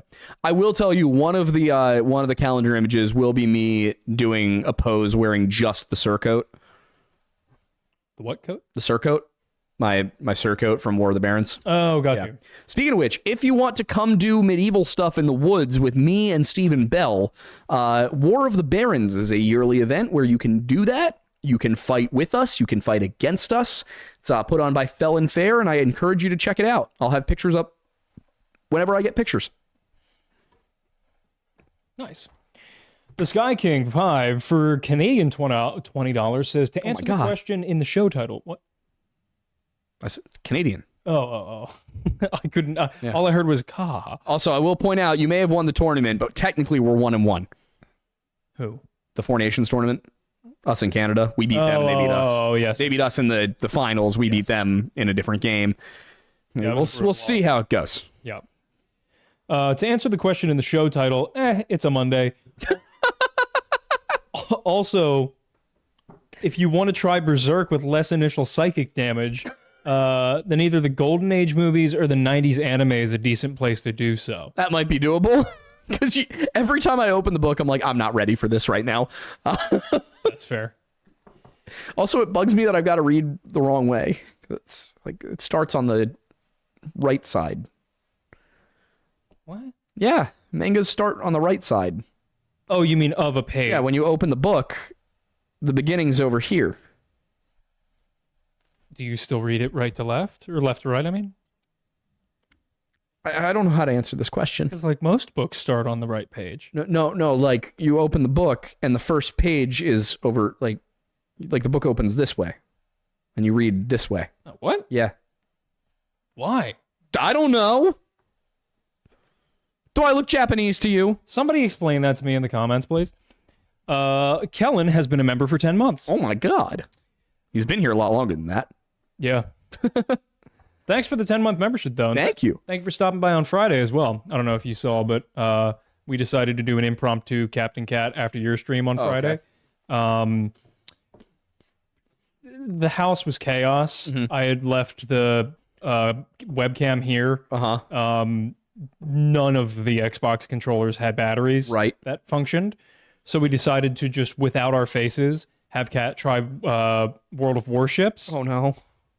we found a game she likes. Oh, really? She was doing phenomenally for some random reason. She picked a tier 1 ship with Captain Santiago. Okay. She was loving it. It was a Spanish ship. And like every game she played, she was like top of the leaderboards. That's wild. Yeah, it was nuts. Did you see any of our stream? I did not. Utter chaos. Really? Oh, it was Sons of the Forest. Yeah. We got lost in a cave for most of the stream. That's phenomenal. Like it was a lot of us yelling at Flaw, who had Flaw the God. You can go check out his channel. He streams with us a lot over on his end. We're trying to help him get to a little bit bigger of a audience, but he kept he was not. He somehow got himself stuck on the other side of the island and could not get to us because he kept dying. Oh, brutal. So Sean had to go get him. Yeah, we like Skyrim'd our way up a mountain. At which point everyone else realized that they had gliders. I did not have a glider. Oh. I had to go find a glider. I almost froze to death several times. I had to use some zip lines. It was a great time. This is sounding like Just Cause. It might be kind of like Just Cause. You should play some of the game with us once we finish out this run and we can just go get you all the stuff. I'm down. Because it's a lot of fun just as a survival, like, play with your friends game. Yeah, that sounds great. There's a bunch of cannibals that come after you. This is sounding like a combination of Just Cause and, what is it, like Left 4 Dead? Or... Yeah. Yeah. Miss Maury for $2 says, as a left-handed goblin, I resent this. The White Trash Panda for $5 says, I got called for jury duty a few months ago despite being a convicted felon. Basically laughed at them because I knew I wasn't eligible. Interesting. Yeah, I gave him several ideas for how to get out of it. One of which was just tell them you're racist. Like that seemed like a valid way. Tell them you were there on January 6th. Yeah. Let's see, what else could you say? Luigi Mangione is innocent. I know. No. Luigi Mangione did it and I support him. Yeah. Which right now I currently don't have health insurance because some people who are not me messed up. And I don't, I'm not saying I approve of what Luigi did, but I understand. Yeah. Thanks, Penny. That's annoying. It's the Pennsylvania Exchange who I called to get this fixed. Yeah. Because they were like, it was canceled for non-payment. And they informed me of this 2 weeks after it was terminated. And they were like, your plan is going to be terminated. And I'm like, well, it clearly already was. Nobody told me about this, by the way. There was no phone call, no email, no you have a notification in Penny text. I found out because I went to pick up a prescription and it wasn't covered. So I then sat on the phone with a woman who very condescendingly explained to me that this was my fault, only for me to call Independence Blue Cross and have them tell me that actually it was Penny's fault. When I tried to explain politely to Penny that this was their fault. And somebody had just messed up, and if they could just, clear up the issue and get me my insurance back, it would be great. Only for me to be kind of like berated by some woman. Wasn't happy about that one. Finally got them on the phone. They said it would be fixed within the week, and they still haven't called me. So if I have an injury and it is not covered, I'm not saying I support what he did, but I get it. I found out that I was covered by U.S. Health that morning because I was dealing with insurance issues as well. And that morning I saw a headline of like, oh, he shot the CEO or whatever. And then I logged online to update some information in my insurance. And I looked up in the top left corner and I was like, well, yep. I guess there's a change at this company. Yeah. Yep. Love it. What a wild time we live in. Gom for $5.69, love the specificity, says, do you remember your advice to get out of jury duty? Something be incredibly racist. Yep. Or you could preach the W word to the homeless men. Huh? When does he? Oh, yeah. Yeah. Ooh, you could say that you don't think Bush did 9/11, but you think he should have. Wait, chip with a hand grenade. I love the reference you just made. This is Democracy Manifest. Oh, do you know that video? No. A succulent Chinese meal. Oh, you gotta watch. It's so good. Oh, this guy's great. It's. I can't remember his name. Show them a Spotify playlist that is entirely Rucka Rucka Ali. No. We'll show them Emotional Car Crash. Oh yeah. Yeah. Anybody who can listen to that definitely doesn't have their shit together. Show up dressed like the QAnon shaman. I'm gonna wear a shirt for pants and pants for a shirt. Wear just the surcoat. I'm all in. Kelly Fisher Data for $10. Thank you very much. Says jury duty is the most noble of public service that a citizen can do. I've never been able to fulfill that service because of other commitments to the federal government. Also, don't trust a police. Yeah. See, I need him to do the honorable thing of editing the videos. I'm sorry, but that's more important than justice. Yeah. Just tell him you'll vote guilty no matter what.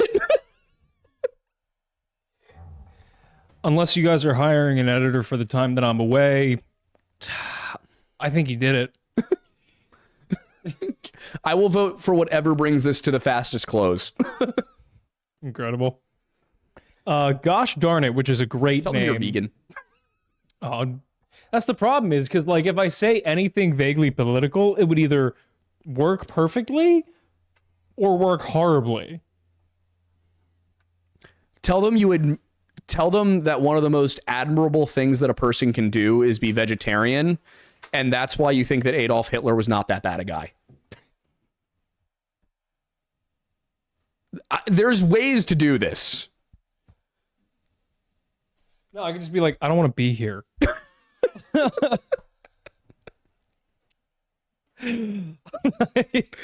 Wear a Chiefs jersey. Oh my god. No, that'll get me shot in Westchester. Are you kidding me? Yeah, true. Anyway, gosh darn it, fantastic name.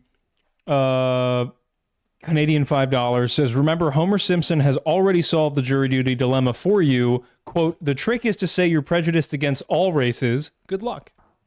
Yeah, it's a good one. Yeah, fair enough. Enthi Gavier for Canadian $10 says, speaking of Canada, may I suggest the Mad Trapper of Rat River for future video? Super interesting, up the channel's alley, and I'd much rather think about that instead of my country's current state. Well, the Mad Trapper did bring up the Mad Trapper of Rat River.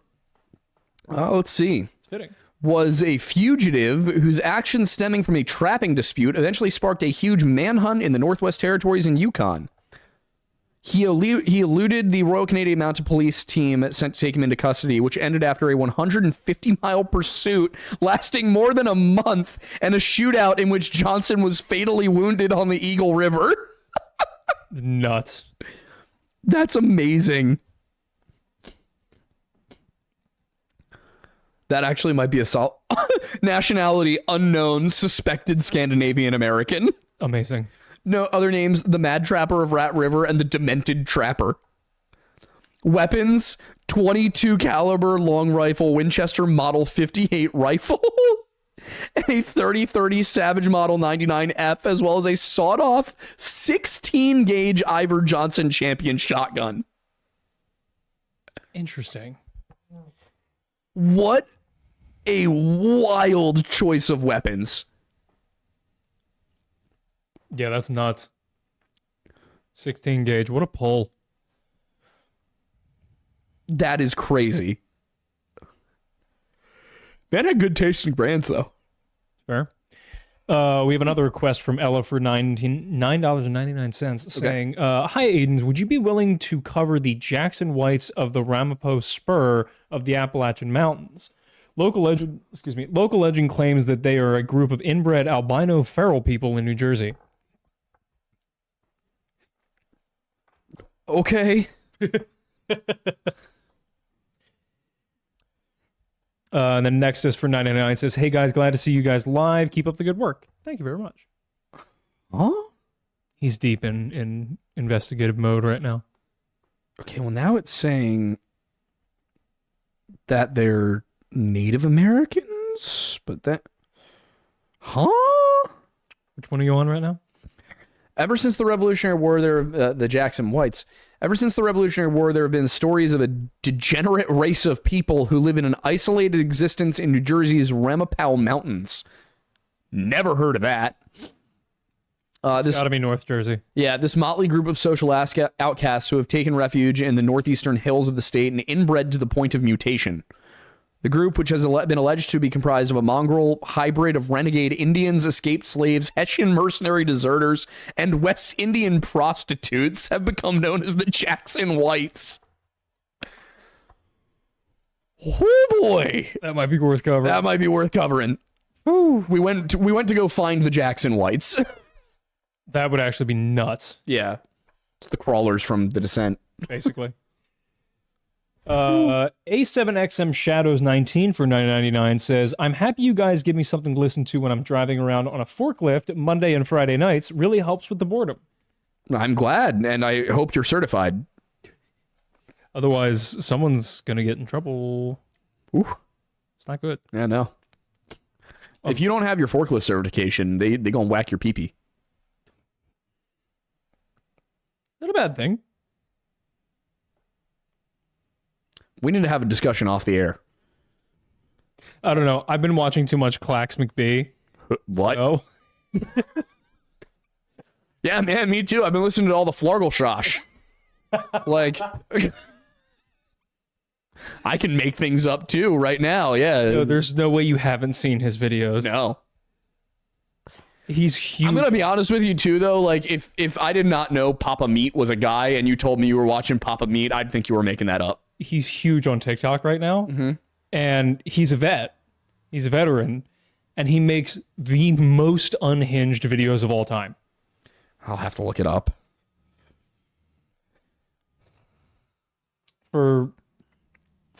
Is there anybody here? Is there anybody who knows what I'm talking about? So I feel as though I'm not having a psychotic break.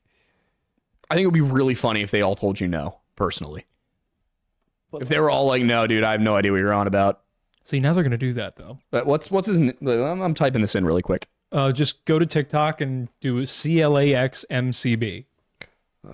CLAXMCB. Oh, he's followed by Gabby Petito's brother. You've seen these proper emojis. Now let's take a look at what's coming up next in the month of March. Use this emoji when you and your bestie are just looking to munt. I'm turning off your mic.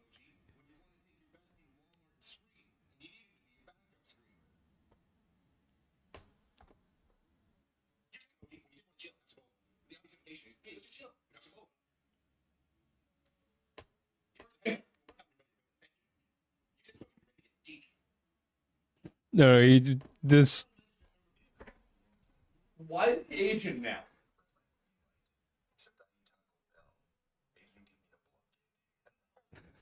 What is this? Hang on. You gotta watch one of the Mr. Belding videos. The what? Oh, these are great, too. My sister, and I want to see her nudified. She's my wife. I'm your sister, but perchance you can find another one. What big balls you have, Leopold.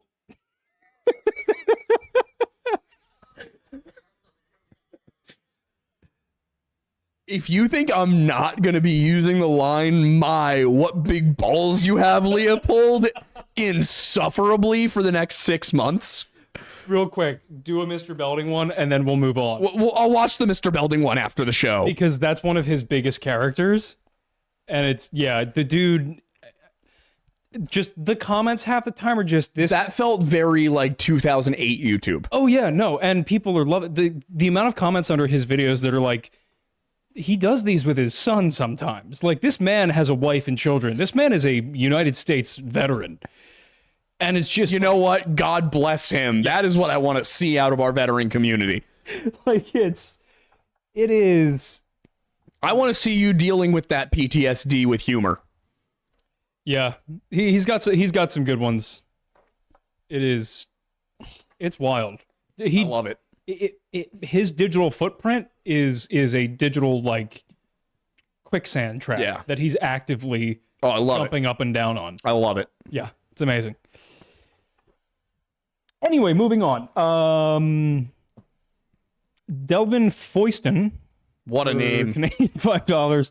What a name. Says, much love from Sudbury, Ontario, Canada. Oh, I know a fella up in Sudbury. Great guy. Great guy. Sudbury Blueberry Sudbury Blueberry Bulldogs. There we go. Good job. We did it. We did it. Anyway, Weirdo Evie. What a name. You guys are rocking the names tonight. Please look up the Canadian case of Cindy James. That one I have heard. It's escaping me what it was. But yes, I have heard of that one. It's on my radar. Rob Dogman for $2 asking, how can I become a research assistant? Bro, that is a great question. I wish I knew the answer to that question. I have been trying to figure out what I would use a research assistant for. And once I know, we will post something about it. Yeah. I will tell you, chances are we will be looking for people who are closer to us so that we can have in-person meetings. But if that is not doable, then it definitely will be a public application kind of thing. Yeah. But yeah, it's I don't know. It's not that like I'm particularly intelligent. It's just I know such a very specific set of things that when I'm researching, I'm like, oh, that reminds me of this. That somebody who doesn't know the very specific set of things I know would never think to connect. Yep. So you either have to be like a terminally avid viewer of this channel or me. We can't clone you. Yeah, no. And the other's a big ask. Yeah. So, yeah. Well, we could clone me. It probably just wouldn't go very well. Well, it would take 25 years for them to get to the point you're at. That's true. That would be a problem. Because you can't clone age. That's true. You can only clone DNA. Would the clone come out knowing the things I know? No. It would just be your genetic makeup. It would just be a baby of me, but with my current knees. Yeah. Yeah, that'd be rough. I wouldn't wish that on anyone. No. No, it'd just be a little you. I'm just gonna have one of those in a few years, so. But it would be like, I know. Imagine if you had to care for you at 10. Oh, that'd be weird. Like I think that's the weird part about cloning and why they outlawed it is because it starts to mess with your idea of identity and self. I thought it was more because they were worried that people would just like create clones of themselves and then harvest their organs. That's also part of it. Yeah, that would be great. There's a really good movie about that. Gattaca? No, that one's a little different. The movie I'm thinking about is called The Island with Ewan McGregor and Scarlett Johansson. Oh, that was a newer one, right? 2005. Oh, really? Yeah. Directed by Michael Bay. Maybe because we had a cloning unit in sociology class in high school, and I think we talked about both of these films. Yeah. And that was probably why I was, yeah. Yeah, The Island was a weird one in the sense that, like, being directed by Michael Bay, it had some, like, Transformers-esque things. Yeah. It was before he ever did that. Is that the one where they would, like, you would kind of, like, graduate from the island and you know everybody thought you were going to get to live somewhere cool and then you were actually being harvested? Yeah, it's like it's rough. They're in like this weird community and like a lottery you get to go to the island, which is basically paradise, and then yeah oof, it's an interesting I'm sure. Yeah, I'll watch it. I like Ewan. Hard not to. Yeah. Elena DeHowler, Werewolf Queen for $9.99 says, could we get DNA tests of the bodies in the cairn? Only saw it shoveled once, so I misspelled that. That's why. Of what? Huh? I don't know.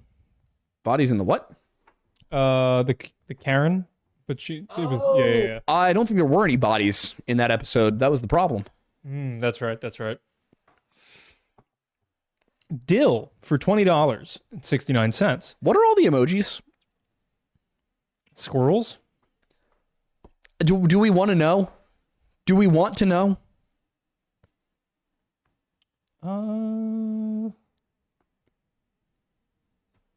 Somebody asked if there's a way to turn you into an AI. Yeah. Oh, somebody said if he has ADHD and did not take his meds, we should all post squirrels in the chat. Was it so I would notice the squirrels and ask about them? Because if that was the goal, I feel very much like you guys have me figured out a little too much. I don't know why squirrels, though. Probably because remember that movie Up, and then the dog that can talk is like, ooh, squirrel. Oh, That's yeah. probably what it was. Fantastic niche reference there, if that's it. If that's what it was, yeah. Alex said peanut time. At least it's not milk. Well, now they're going to do milk. Oh, God, no. You can't milk the squirrels. No, that's bad. I don't think we would want squirrel milk. No? It would take so long to milk enough squirrels to have a glass of milk. I wonder... Nah, that's an answer I don't need to... that's a question I don't need an answer to. What was the question going to be? It's just going to be how many squirrels in one day would you need to milk to fill a glass? But I just don't really need to know the answer to that. That's the question I just asked. No. You proposed that it would take a lot. Yeah, that's true. I started diving into the logistics of it in my head, and I realized that that's just something I don't need to know. That's fair. Every time I go to a Mexican restaurant, I'm like, how many chihuahuas are involved in making this cheese? What? Chihuahua cheese?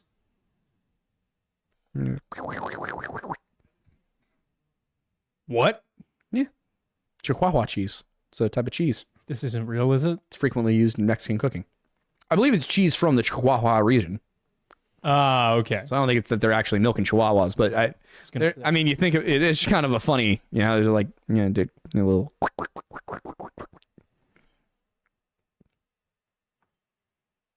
You guys really watch the show? Yeah, they do. Not all of them. Viewership declines by a third every time we get to this part, which I understand. Yeah. At this point, it's all our personalities, and who wants to see that? Apparently 890 people. Hell yeah, brother. This is shocking. Yeah. Anyway, yeah, so keeping water up here. I need a water. I know, I need water, and I'm craving those chips so bad. Huh? The chips? The Tostitos? Oh, I didn't even see those. Oh, yeah, I've been munching on them like every time I come in here because I keep forgetting to get groceries for the house. We've been focusing on unpacking. Okay. Yeah. I just give Amanda a credit card. She goes wild. Fair. She made salmon bowls tonight. It was delicious. Oh, that sounds phenomenal. They were so good. She's a better cook than I am. It's a good spot to be in. Yeah, it's nice. I'm good with meat. That's about it. Yeah, I'm really good with meat. Slap some meat on the grill. You know what my problem is in the kitchen? Is I have no problem with eating just chicken.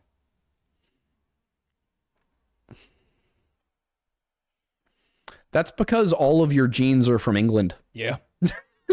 And Ireland. It's because all of your genes are from the British Isles. Yeah. But that's the thing, is like, I can be content eating just a piece of meat and a potato. I recently saw a video of a British person explaining that they were confused why Americans don't like jacket potatoes with cheese, baked beans, and tuna. You know, I sometimes I forget just how much the English in me takes over at certain instances, because my last name is Thornbury. It's a place in England. Yeah, because people always used to make fun of me that I would just pair really random foods together. Like I would have like just lunch meat and a kiwi. I'm going to throw something at you. I made more interesting poverty meals in college. Yeah, no, I just never cared. I was like, I was always like, I could see you with like a spoon of peanut butter, a spoon of jelly, and bread, and eating them separately. Oh no, I would do that. I hate you. No. Here's the thing. You're fired. I haven't fired you in long enough. I know, right? As a child, I didn't like the taste of a sandwich assembled because I felt like it took away from the flavor of all of the pieces. So I don't know. I might be autistic.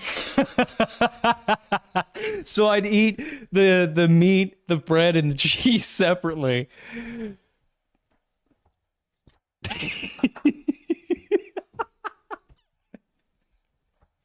You were just going for the worst charcuterie board imaginable. Yeah. It was whole wheat bread. It wasn't like it was like Wonder Bread. Buffalo chicken. Just stop trying to defend it. just read the super chats. Anywho, Dill for $20.69 says, "Can you reach out to Useful Charts and make a video? Love your stuff. Just finished all your videos on the Weird Bible. Now I'm getting started on Wendigo. Much love." Well, thank you. Useful Charts. That could be an interesting one. I don't know what we'd do with them. I don't know either, but I would love to have a chart, though. it'd be nice. We could make a chart of all the things we could potentially make a chart for. Yeah. A chart of charts. Well, the chart says A game of charts. A chart of thrones. Pyziolka, What a name. I'm sorry if I pronounced that incorrectly, has been a member for 10 months. Thank you. Next is for $9.99 says, "The Canadian government cares about everyone equally. They equally don't give a shit when people go missing." Yep. Yep, it's pretty I accurate. think it's a good way of looking at it. Chimp with a hand grenade for $4.99 says, "Crazy how Tim Osmond's lawyer refused to defend the diddler." Yeah. You know things are getting bad when nobody wants to defend you in court, even for all that money. Yeah.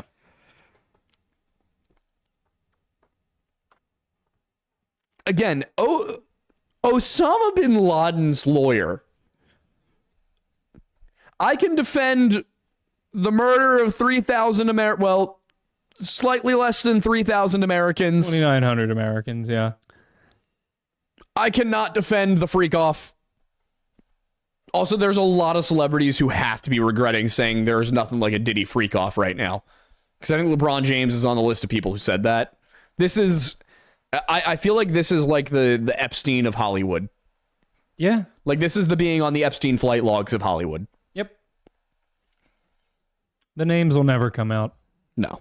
Well, but that's the thing is a lot more people were like, yo, I love going to a Diddy party than were like, I love going to Little St. James. Yeah. Which realistically, I think when the island being called Little St. James should have been a red flag from the beginning. That sounds like a pedophile island. It does. Yeah. He really ruined the whole image of a private island. Yeah, because like now it's like, hey, want to come to my private island? It's like, not really. No.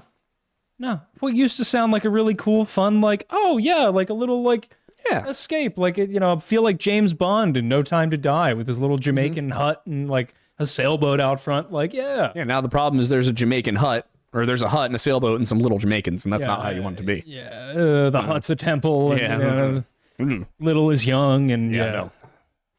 Also, I do think it's very funny that Jared Leto just keeps trying to start a cult, but failing because it's entirely obvious that everybody's there because they want to sleep with him.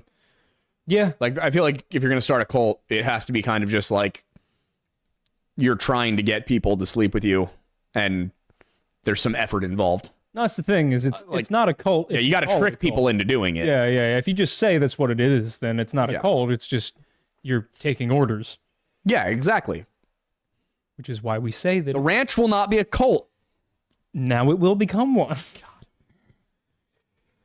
Ellen the Howler Werewolf Queen for $4.99 says the Gabby Petito case is tragic, and I appreciate you respecting the family. Yeah, it's the right thing to do. Yeah, I mean we're not gonna. Yeah, which I will point out. By the way, for any other true crime YouTubers who might see this, the family said no. If the family said no to me, the family's saying no to you too. One of the rare circumstances where I can say that. I was going to say, and the reasons you can say that are... I was the one who broke the story after her brother asked me to break the story, and then I was then in communication with the family for the last 4 years. And I asked last week, is it all right if we do an episode on this? And they said, we prefer if you don't. So, if I can't, you probably shouldn't. Ask Lore for $2 says Aiden T with short hair is cursed.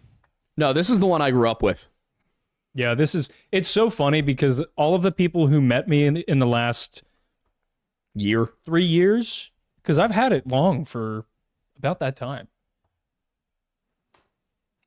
It wasn't that length the whole time, but Yeah, see, that's the thing is for some reason, I have no memories of the hair growing to that length.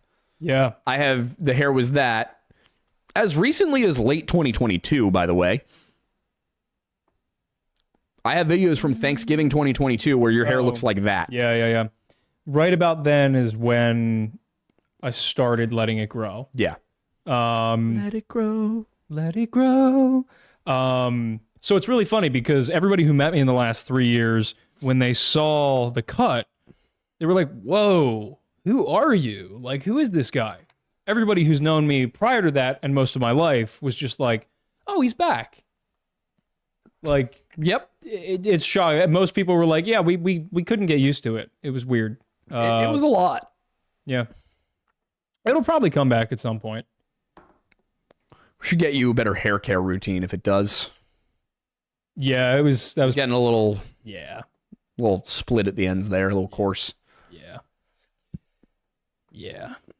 No, it was bad. Like the last foot of it was just bad. Yeah, that happens. Yeah. Anyway, more. Duo Black Rose for $2 says OJ video when? Oh God. Talk about cases that are way too convoluted. Cases that have been covered to death. Yeah. We really wouldn't. There's nothing I can add to an OJ case video. Yeah. I'm already trying to figure out how to make a Mara Murray video that doesn't just rehash the same stuff that's on Wikipedia. Which, the way I'm going to do that is, I think, going to work. Going to compare a few different cases and see how that goes. Yeah.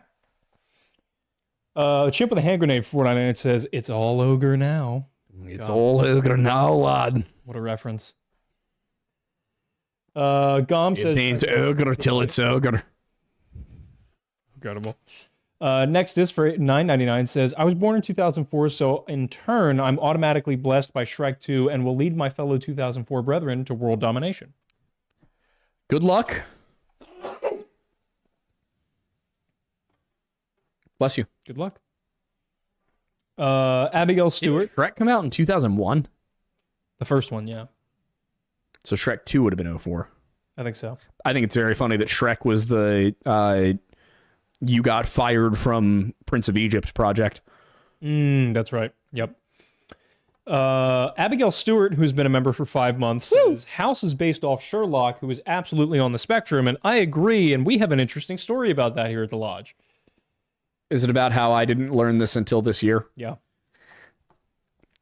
I'll admit that when it was first explained, I didn't even doubt it. I was just like, oh, yeah, that makes sense. Took me an embarrassingly long time. Here's the thing. This is a prime example of one of those things that you just, if you don't think about it, you don't recognize it. But it makes sense. That's the thing is Holmes is... House. Holm and House are the same... Wilson, Watson. It was very intentional. Well, in the episode who shot the guy, the episode where he gets shot, they never say the guy's name, but in the credits, it's James Moriarty. Is it really? Yeah. That's great. He gets shot by James Moriarty. So, that said, I do not remember a team of 3 younger Sherlock Holmeses being involved in his cases. It's amazing how early they show that Chase is going to be him. Him? The next house. You figure Chase is the next house? Oh, yeah. That's how they end the show.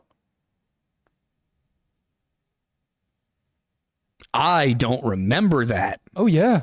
Also, no spoilers. Sorry. Amanda hasn't seen it all the way through yet. Okay, got it. Because it's the whole time they're setting it up to be Foreman.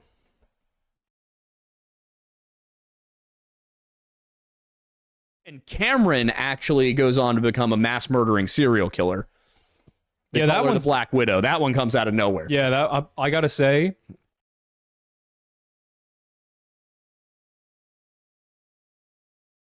dude, when Cameron just ripped that guy's head off at the end of season 8, I didn't see that one coming. I mean, I know she becomes intensely more like House by season 3 because she's really cold now. But yeah, didn't realize she went full psycho. Yeah, no, I mean, and when she started on steroids to get beefier, that was really strange. But I see where the writers were going with it. Yeah, it was the turn of the 2010s. Things were getting interesting at that period. It makes sense. Trend was in the news. Yeah, and then, of course, when Michael Jackson died, they decided to honor him by turning Foreman white, and that was strange. Yeah, and they didn't even do it, periodically. No, he was just white one day. Yeah.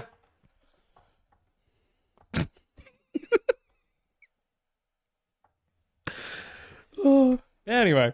It's just one episode, too.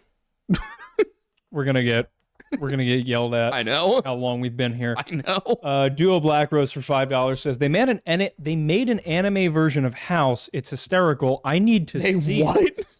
Where is it? And how Japanese is it? That's a great. Is this American anime or is this Japanese anime? I gotta find out. I wanted to Howler Werewolf Queen for $9.99 says YouTube channel Autism on the Inside if you want facts about the disability. Okay. Check it out. Sure.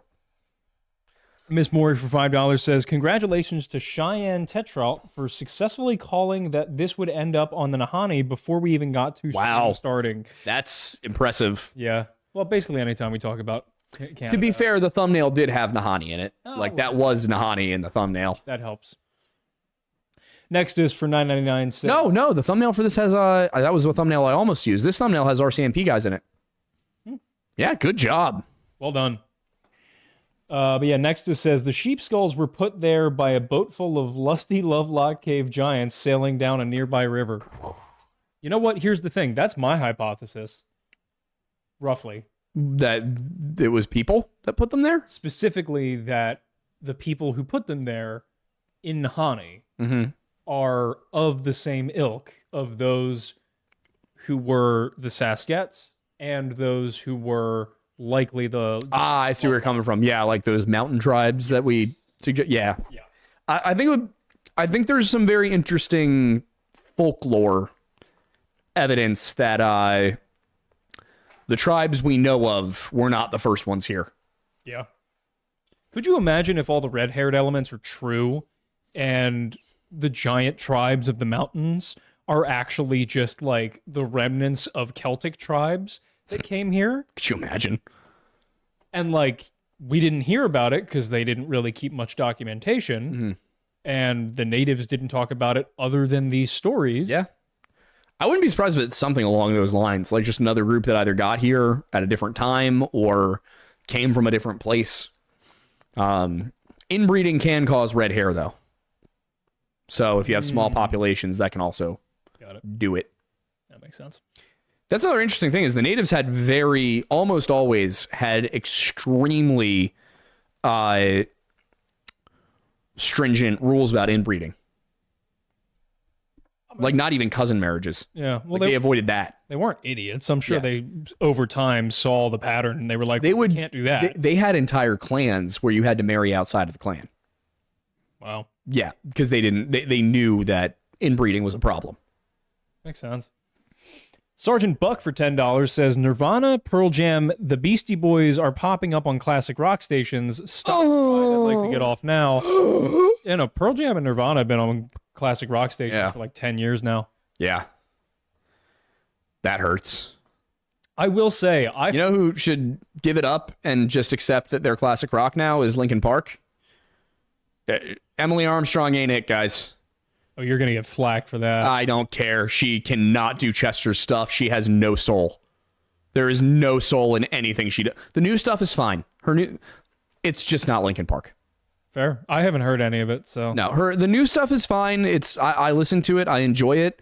Every time I hear her try and do one of Chester's songs, I'm just like, oh, just stop. Just stop. Like, it feels wrong. Also, she's on the record as saying she doesn't believe in mental illness. Why would you bring somebody into the band who said that when Chester killed himself because of mental illness?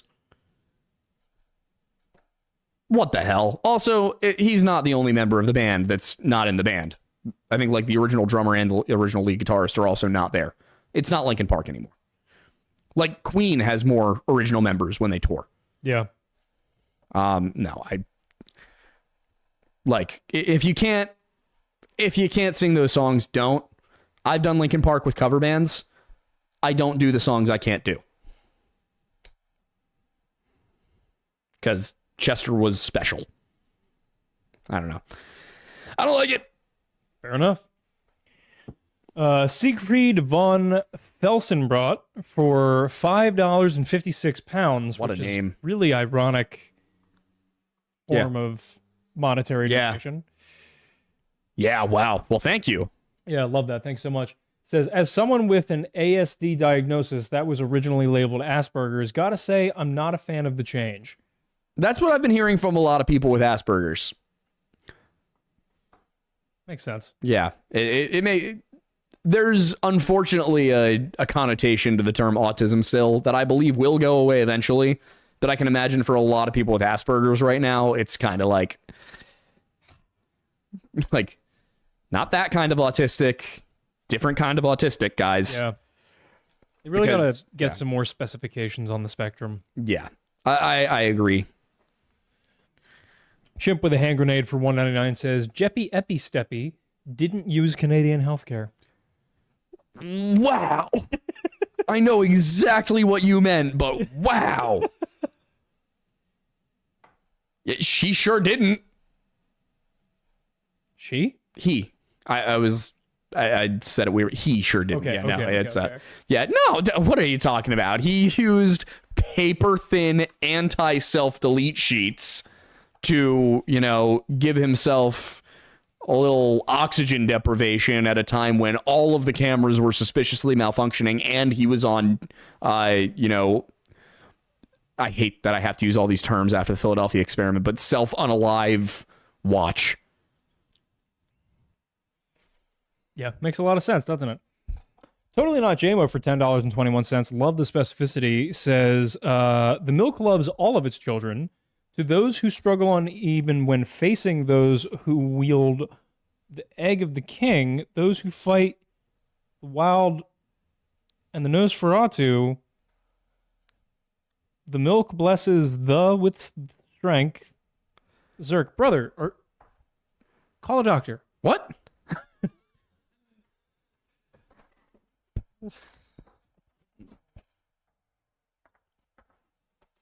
The milk loves all of its children. Those who struggle, even when facing those who wield the egg of the king. Those who fight the Wiald and the Nosferatu. The milk blesses with the strength. Zerk. I don't know. I felt like it needed to be read in a voice. Fair enough. I do like that you changed around the positioning of the and the W with. Yeah. Yeah. I stand by it. Call a doctor. Yeah. Zork the Destroyer for Canadian $7.62 says, first time, long time, getting my mem next week. HRA is already scheduled. What's going on with your chapter? Love the return of the old stuff. I think you broke him. This is Zork the Destroyer for Canadian whatever it was just 762.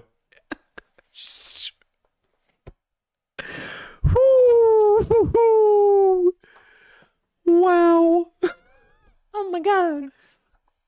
Oh my god. Wow. Oh. What did he say? First time, long time, getting my MEM degree next week. HRA degree is already scheduled. What's going on with your chapter? Love the return of the old stuff. Nothing. Nothing's going on. I'm trying really hard and nothing's happening. What do you mean? Don't worry about it. Your hair looks nice. Thank you. Continue Is reading. this a Freemason thing? Okay. Skibbity Mike DeRusher for $4.99 says, heard of the Banshee? It's like a banshee, but instead of screeching a warning, it laughs when you get hurt. Oh, Ban-He, not... Ban-He, yeah. That goes hard. I don't know if that's a thing, but yeah, that's funny. Yep. Oh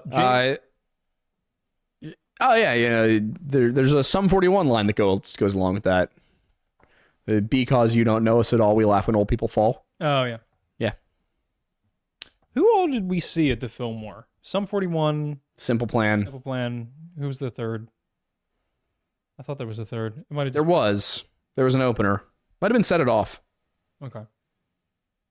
So I found out this weekend the best barbecue in even remotely this area is about 2 blocks away from there. Really? It's called Fet Sao. It was the best barbecue I've had, even by standards of some southern places I've been to. I had absurdly good barbecue at War of the Barons. I believe that. They had a barbecue catering place do it. Yeah. In South Carolina, Anderson, South Carolina. Yep. Oh, That's nice.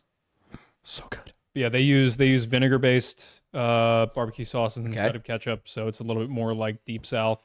All I got was a half a pound of brisket, half a pound of pulled pork, and a couple sides. I had really good barbecue chicken down there. Oh, I believe it. It was so juicy. I believe it. Oh, I gotta I'm get hungry. a smoker. Well, you have a yard now. That's the thing. We gotta get you this summer. We gotta get you out there in the tucked in polo with the khaki shorts, the high socks, and the New Balances. Oh yeah, Yeah, we gotta do a dad photo shoot. yeah. Oh, it'll be in there. JMO says, "I will dunk Mattis in milk if Berserk is not red." Good luck. I'm bigger than you. You're gonna end up dunked in the milk. Echo Warrior for $9.99 says, Aiden, are you excited for the new Rings of Power season? LOL, how much would we have to super chat to have you review the show, but it's only positive connections to Tolkien's work? There is no amount of money. There is no amount of money. $10. No. $100. No. $1,000. No. $10,000. No. 100,000. This is an issue of principle. Million. No. Billion. No. Bezos takes a swan dive off the Golden Gate. You got it. Knew it. We have won. We have won a minor battle. Kathleen Kennedy is resigning. All hail. You know, I want to see that meeting, that final, farewell send off to her. Everybody's, like cheering. There's glasses, like she gives a little speech. And then just the room falls quiet. And in the back corner, you see a man in a cloak. And he approaches the stage and everybody's in hushed tones. He gets there, turns around, throws it back. And it's George Lucas. He's like, I'm back in control. The expanded universe is back. There are now only 3 colors of laser swords. Mm-hmm. Ironic that he himself refuses to call them lightsabers. Oh, yeah. Even though he named them. Mm-hmm. Mm-hmm. He always calls it a laser sword. Yep. I love watching the old ones because they're like actively trying to put things into terms people can understand. And nowadays, people understand exactly what they're talking about in Star Wars with them just using the words. Yep. He refers to Han Solo. Mark Hamill referred to Han Solo as a space pirate. And it's like, no, he's a smuggler from Corellia. Yeah. Like, I don't know what this is about. I will say, Kathleen Kennedy did do great work in the 80s. Yeah. That does not absolve her of her sins. Fair.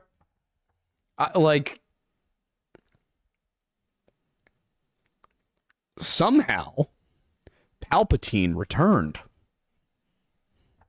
How did you let Rian Johnson do what he did? That was J.J. Abrams. No, I know. Oh, yeah, I know, but that one was J.J. Abrams. No, I know. I'm assuming that was as a result of what Rian Johnson did. Maybe. Since Abrams was supposed to do all 3, and they were like, Yeah. well, we didn't have the same director for all 3 of the originals, and we had the same director for the prequels, and which ones did better, so we got to change it up. And then Abrams came back after Ryan was done, and he was like, this ruined everything I was going to do. And Luke Skywalker. What am I supposed to do now? And they were like, I don't know, figure it out. Yeah, no. Also, other little quick anecdote. We were watching House, and there's an episode where House refers to the new Star Wars movies. Yep. And he was talking about the prequels. Yep. And that hurt. Yeah, when he's like, the new Star Wars movies were a bit of a letdown. Yeah. Yeah. It's like, oh, you mean you're talking about Attack of the Clones right now? Which, by the way, is the weakest of the Star Wars films. I don't consider the sequels to be real. Yeah, here's the thing. The sequels are fan fiction. I'm not going to lie. I enjoy them, at least the prequels, in the order they were released. Really? I find the elements of Obi-Wan's detective story far more engaging than anything in The Phantom Menace. See, that's the thing. I think overall, The Phantom Menace is the better movie, but that story is better than anything in The Phantom Menace. Yes. The problem is the rest of the movie. Yeah, here's the problem. I knew people when we were growing up that approached women like Anakin did. So Bro, I'm pretty sure I approached women like Anakin did at some point in my definitely life. did at some point. So I watch the movies and be like, I know people like this. This is believable. Yeah. Especially anybody who went to an all-boys school, That's fair. which is basically what the Jedi When's the were last time you watched Attack of the Clones? like 2 years ago. Oh, okay. Yeah, I was going to say, if it hasn't been recently, I would watch it again. Oh no, tough. it's It's cringy. hard. It's cringy, but when I think about the context of this guy was a slave until he was like 6 or 8, He's like 9. 9. Because most Jedi are... Yeah, Taking it like goes 6 to into 8. a religious cult for a decade. Mm-hmm. Clearly has not, that denies any form of relationships with people other than like educational. Yeah. And then is reintroduced to the one. I mean, they're basically the Templars. Yeah, is reintroduced to the one woman he ever had any interest in. The movie showing that he is clearly mentally unstable. He's also like 19, Yeah. so he's a hormonal idiot. Oh, he gets groomed, too. Yeah, gets groomed. He's a hormonal idiot. He has no experience with women whatsoever, no emotional regulation whatsoever. The dude commits a minor genocide in the film. It may have been justified. But he did it. He did do that, yeah. Like this. I don't know, if like a tribe of desert people kidnapped my mom and then killed her, I too would probably murk all of them. That's except fair. the kids. That's fair. But he murked the women and the children That's fair. happily, basically. I will say, I think the Book of Boba Fett did a very good job at humanizing the Tusken Raiders. On the other hand, I kind of wish they hadn't humanized the Tusken Raiders. In some stories, it's nice to have a villain that's just a villain. Yeah, that's the thing, is like, they felt like they were just a good, like, they're just bad. They're just the bad guys. Too much moral gray area these days. Give me good and bad. Have you watched any Westerns from like the 50s and 60s? No. Oh, wow. Oh, wow. That was a weird time. We think things seem like they're aged and out of touch from 20 years ago. Dude, they'd have like white guys playing natives. Oh, yeah, I know. In just like weird. I watched The Searchers, which is considered like. I've seen clips of things. They get. I watched The Searchers, which is directed by Tom Ford, who's one of the most successful directors of all time, and it was considered like John Wayne's best Western. First of all, I've seen better John Wayne Westerns, so I don't know why they're talking about that way. But yeah, it's wow. Yeah, things were really different before Brando. Yeah. They got away with a lot. Yeah. Anyway. White Trash Panda has been a member for 5 months. Oh my God. Wow. Also somebody who's been here a lot longer than that. Yeah, seriously. Ellen to the Howler Werewolf Queen for $4.99 says, just wanted to say that I loved it when you're nerding out together. Woo! Thank you. Well, we just did it twice. Zork the Destroyer back at it again for Canadian $3.57. Loving the choices of donations here. I don't know what it is about that name. Incredible. Heard a, quote, story linking Haida to Maori peoples.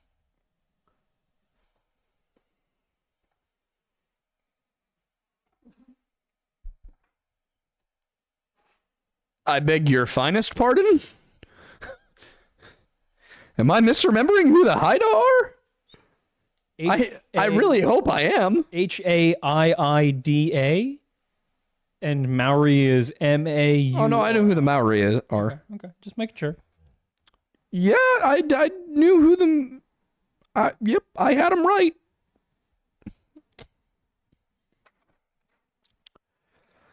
I'll have to take a look at that one. Because if I'm not mistaken, they are... Yeah, what is this John Cena heel turn everybody's talking about? What's going on with him? No idea. I saw he walked away from a press conference. Is it just a bit for some like new character thing he's doing in WWE? No, see, I knew where the Haida were from. What I did not realize is that they are a language isolate.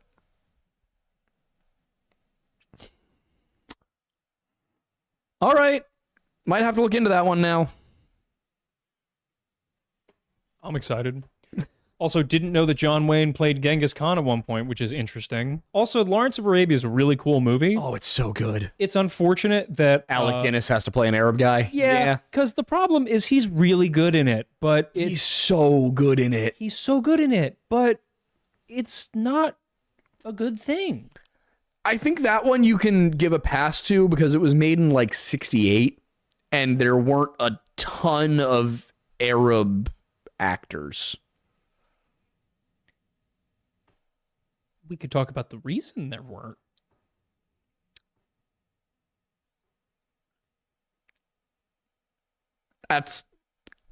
Alec Guinness did a great job. Of the time, it was wonderful. Yes. Looking back, it doesn't age well. Not so great. But it's a shame because he really is a highlight in that film. Yeah. I wish you could find a way to make him Arab for it, so that it wouldn't be an ethical conundrum. But if you were to use AI to make him Arab, that feels worse. Yeah. You can't remake the movie. I mean, you could. But why? You know what's so interesting about that movie? Is that was a fantastical spectacle of its day. Mm-hmm. And it was just unadulterated images of Earth. Yep. No CGI because it didn't exist. No props, no sets other than things that existed just like in the life and time that it was shot on location. Shot in. Just shot on location, images of the desert. Yep. And it looks better than the vast majority of things today. It does make me want to go back and play Battlefield 1. Yeah. Anytime I see a clip of it, I'm like, oh, there were some missions. Also, I will stand by this. Any filmmakers out in the audience, stop over color correcting your films, please. Oh, yeah. Because... Dude, Wicked makes me sick to my stomach. Yeah. Well, the problem is not the movie, it's the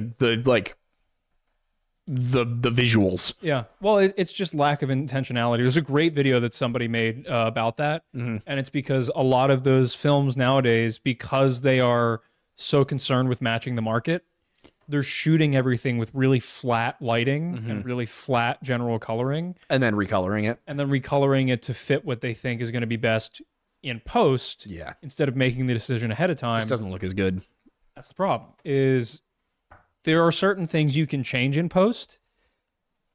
I was seeing it today. Somebody was complaining about how despite the fact that Wicked used a ton of practical effects, it looks fake. Yeah. Because they overdid the color correction. Yeah. Yeah. Also, any film people in the audience, stop making Wes Anderson feel good about himself. His movies look terrible. Pastel colors should not be used for film. I'm not going to back you on that one. You don't have to. Just purely because, like, Tarantino's made some great use of pastels, especially in, like, Once Upon a Time in Hollywood. Once Upon a Time in Hollywood. Made some great use.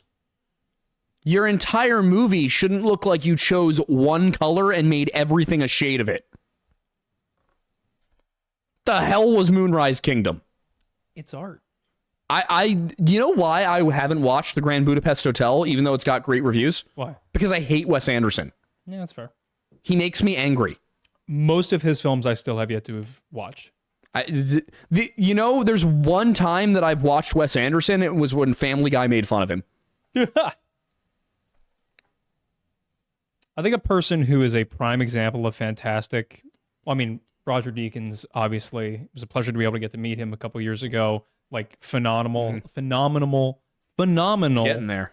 cinematographer, the gold standard.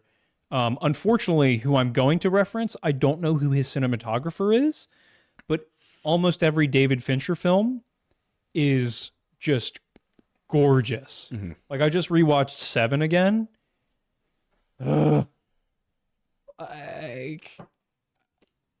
I'd love to see more things like that. I know they exist. I know we've seen some things like that recently.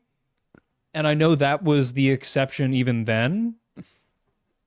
But the biggest issue nowadays is because quantity over quality is the rule now, especially with all the streamers. You don't get $80 million films like that anymore. Yeah. They're lucky to get a budget of 20. And the problem is because they don't make the money back. Yeah. Matt Damon had a great conversation about this where I think I've seen some clips from that. yeah, it was right around the time where they were making Ford v Ferrari, which again, that was another $80-90 million budget that I think barely squeaked by on profitability. Okay, to be fair, very niche. Very niche. Have you seen it? I've heard it's incredible. One of my top 10 favorite movies of all time. I've heard it's very good. It's phenomenal. But I feel like it's gorgeous. To spend that kind of money, you need to make Top Gun. No, Top Gun had a budget of like over 200 million. Oh, I know. That's the thing. But here, so what Damon talks about is specifically that they were able to make movies like that and like Good Will Hunting because no matter what the theatrical run was, they had physical DVD media release. DVD sales, which usually for films like that way outplayed their theatrical runs. Yeah. And now the deal with the streamers is they pay one lump sum. That's it. Yeah. And you don't see residuals for the studios. You don't see residuals for the actors. The whole industry has changed. I don't know. Personally, as someone who's really went to school for it, but is only really tangentially involved in it right now, I do think a big change is coming. I would hope. Because the way streamers are increasing their prices and consistently adding more and more ads in, they're basically creating cable again on Wi-Fi. I think companies are going to come back and start providing essentially what cable was, but internet-based rather than like cable-based. Yeah. And we're just going to go back to the same thing we had before. Yeah. See, for me, the reason I have Netflix, it was never for new movies. Yeah. I didn't get Netflix to watch stuff at release. I got it so I could watch old stuff instead of going to Blockbuster. Because Blockbuster didn't exist anymore. Like, for example, there were places I could have streamed Kingdom of Heaven for free because it was included in my subscription because I want to watch Kingdom of Heaven the other night. Yeah. I went to Amazon and bought the director's cut. Yeah. Because I wanted the director's cut. Yeah. Most films I watch, I buy on Amazon because it has the best quality. I'm also a snob, so I have 21:9 monitors, which is basically the same as CinemaScope. Yeah. So if I watch something like Jaws, it then takes up the entire widescreen frame, which is basically like watching something in a cinema at my desk. I think something that also needs to be addressed within the film release world that I've not heard anybody talk about is studios. You need to hold the theaters accountable, because a large part of the reason that I haven't gone to a theater in a long time is because I don't want to sit in a chair that smells like piss. Yeah. It's not fun to go to the movies anymore, not just because I'm lazy and it's inconvenient, because most theaters are gross now. Yeah, it's kind of nasty. Like, the chairs are not comfortable whatsoever. They all are not well taken care of for the most part. I think going to the movies needs to be an experience again. I remember when we were kids, it was an experience, and it's not anymore. Yeah. And they need to fix that. And I think, I think boutique theaters are probably going to be the cutting edge of that. We have one right here, which I think if you gave the Colonial $1 million, it would be incredible. Yeah, what that place would become. So, one last thing before we get to the rest of the super chats, though. I am in such a difficult place with the Odyssey. Oh, I was going to bring this up on History Unhinged. We'll talk about it more on History Unhinged, but one of the things I am really in a pickle with, first of all, stop putting Zendaya in everything. She doesn't need to be in the Odyssey. All I got to say is she has a great agent. She does, but like in Christopher Nolan's The Odyssey, I'm not saying these are like the same age group. I want Helen Mirren. I want, God, who's, I'm struggling with actors because I haven't watched so many movies lately, but I want like the cream of the crop. I don't want the most popular actor there is. I want the best actor there is.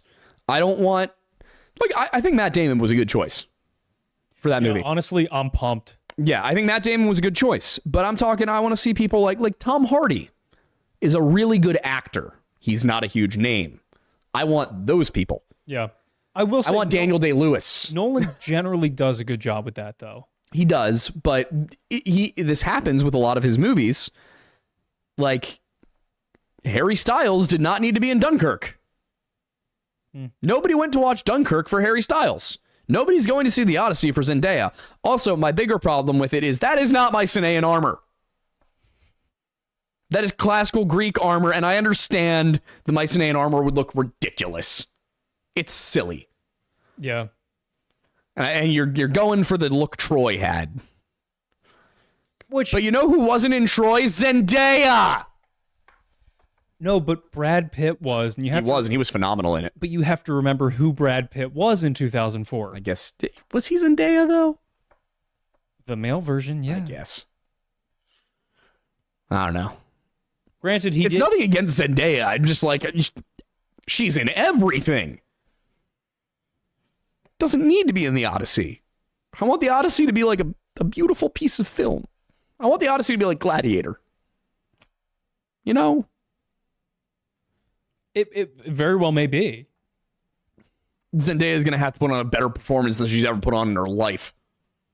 Did you watch her in Dune? I have not seen Dune Part 2 yet. She was really good in that. Was she? Because in the first part, I was like, why is she here? Did you ever watch any of Euphoria? No.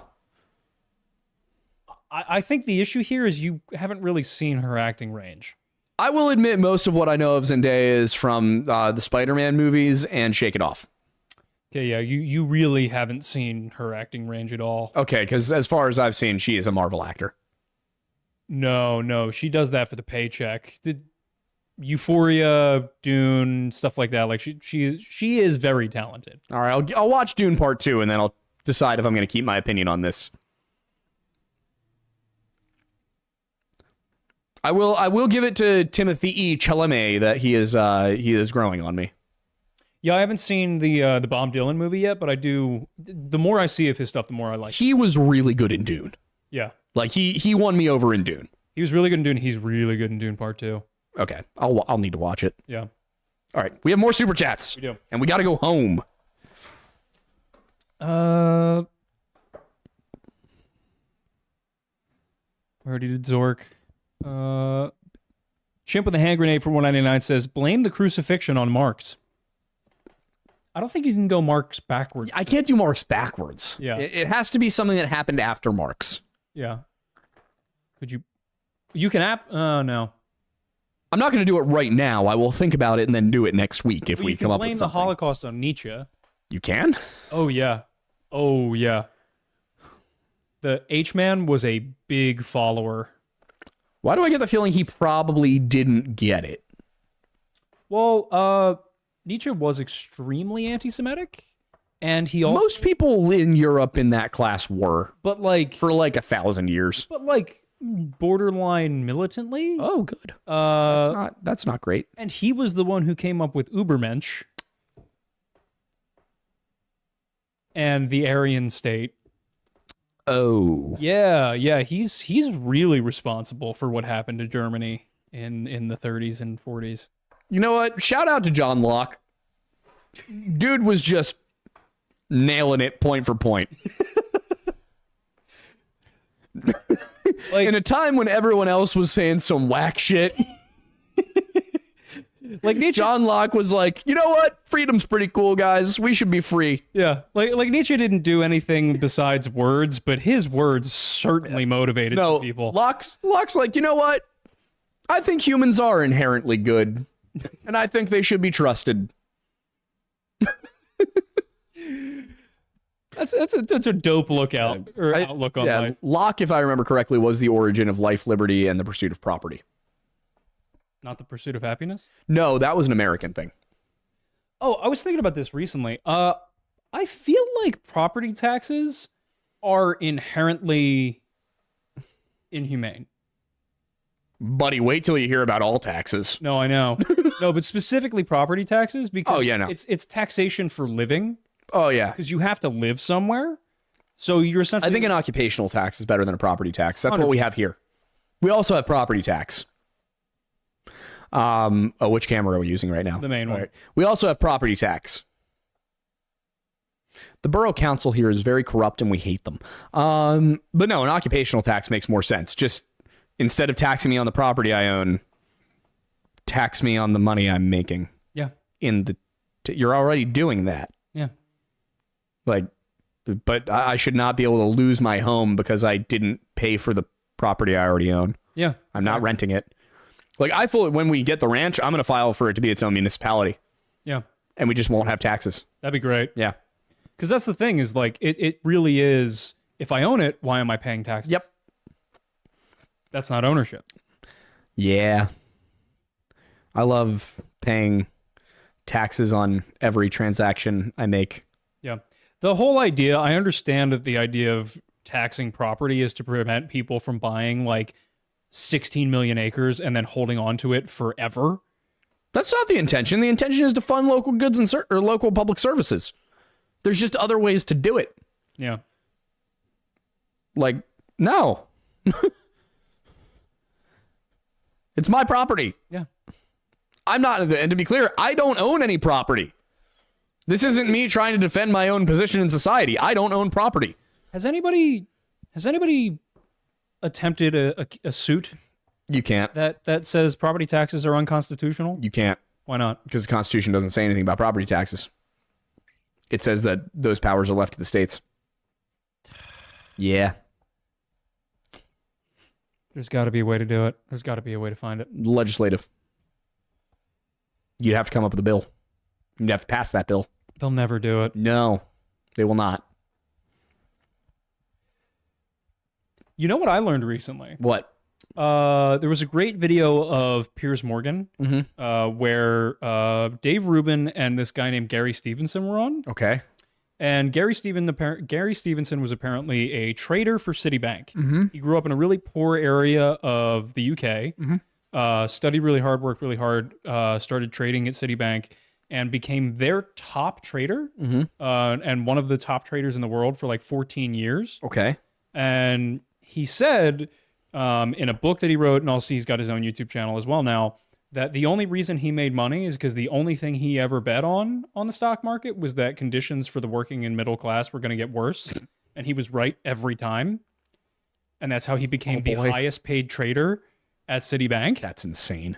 And his whole point was, yeah, the whole reason things are going bad is because you keep trying to propose cutting regulations and cutting taxes for wealthy when this is not like how the economy grows. And Piers was like, all right, well, can you point to one time in history where that happened? Like where what you're proposing worked? And he was like, yes, the 1950s and 60s. Do you know what the top tax bracket was in the 1950s and 60s? Nobody actually paid it. It was 91%. It was, and nobody actually paid it. They did. No, they found ways around it.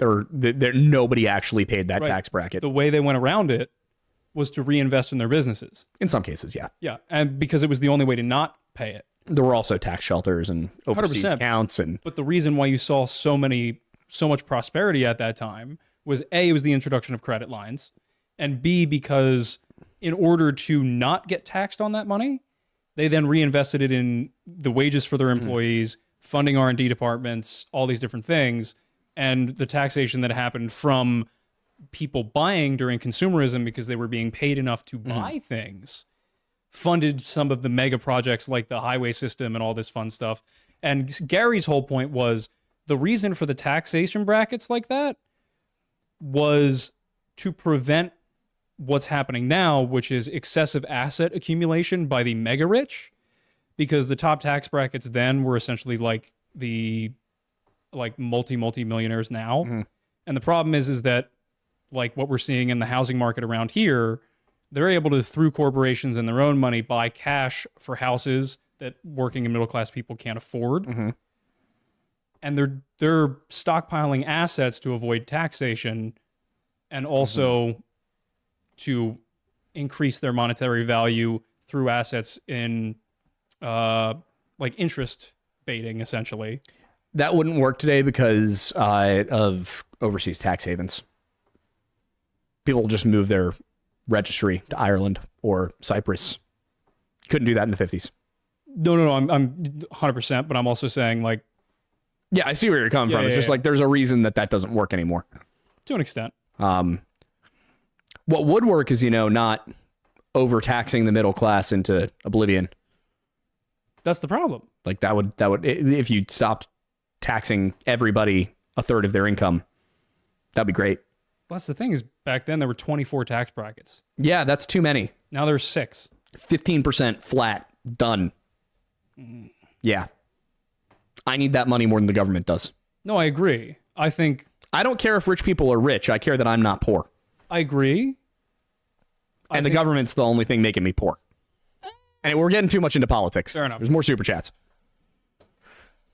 Chip with a hand grenade for 199 says, blame the cruise. Oh, we already did that one. He also said, Jakob Woker based. Jakub? Yes. I mean, I feel like he's kind of an ascendant both. Fair. The man willed white people into existence 3,000 years ago. Sorry, 6,000 years ago. He had a head this big. Really? Oh, you don't know about the Yakub thing? No, I don't. Oh, we're going to have some fun later. Okay. Echo Warrior 499 says, content idea, review movies or bad sci-fis that have a cryptid element and break it down. Mattis the cryptid element, Thornbury the film elements. That could be a fun time. I'm down. We can do that. Once a month, we should do that. Yeah, that sounds fun. Abigail Stewart for $5 says, I came for the supernatural and stayed for the true crime and actually making history fun. Woo! Woo! Woo! Next is 999 says, make your thumbnails look exactly like Creepcast thumbnails. Easier said than done. I'm just trying to have thumbnails that people liked to click on. Y'all really like red. It's an art, not a song. Yeah. Problem is every time we try and do thumbnails that don't look like our current thumbnails, people don't realize that it's our videos, so they don't watch them. Yeah, y'all gotta stop doing that. I appreciate it. Dopamine Farmer for Canadian 1399 says, would people watch a video on the native hospitals here in BC that the H-Man sent scientists to in order to figure out how we exterminated people so quickly? They also did child experimentation. I'm sorry, what? Oh, that's going to be something interesting to look into. Are you telling me that Hitler got his ideas from Canada? And Nietzsche, apparently.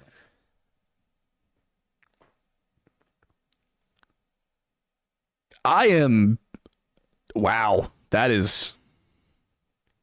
Wow. Guess I got more to look into. The horrors, they persist. Streakadelic for Canadian $5 says, just a heads up that I linked y'all some tools for channel growth in the Discord. Lore Master Inquiries channel. Look at it. Keep your head up. Take a look. Thank you. Thank you. I appreciate the help. White Trash Panda for $2 says, the Felon Fair? Why have I not heard of this? No, not the Felon Fair. Fell and Fair. Love it. I'll be down there in October again for something else. You might come. Yes. I won't be moving this time. Yeah. Hopefully. Well, you'll be moving, just you won't be moving things. Yes. Be moving your body. Cave Coding has been a member for 10 months. Thank you. Gom for 269 says, I touched the bone tree, it quaketh me. Gom, you're in timeout. I don't like that phrasing. Vampire from Pluto for $2 says, Oregon is having cases of dysentery. You know what? Why not? Measles is in Philadelphia. Oregon's got dysentery. The bird flu did a thing. Eggs are now expensive again.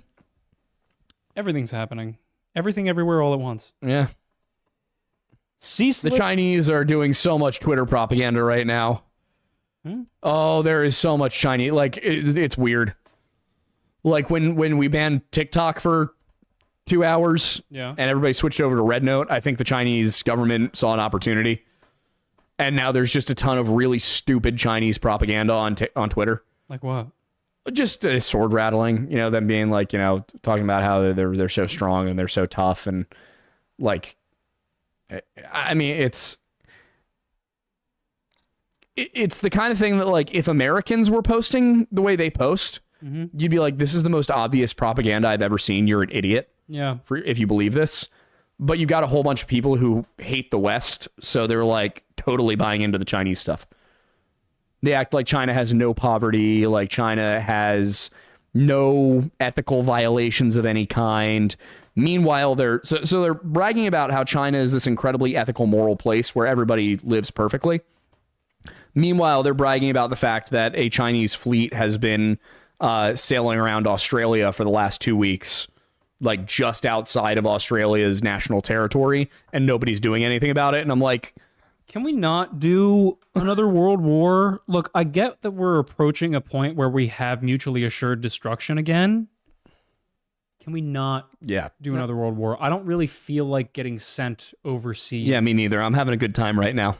This is nice. I like this. Yeah, but it's like you can't sit there talking about how China's a great place and the West is the aggressor while you're actively bothering Australia with your navy. Also, like, we could delete that entire fleet off the face of the earth in 2 seconds, and there's nothing they could do about it. Stop. Just stop. We have more boats than you.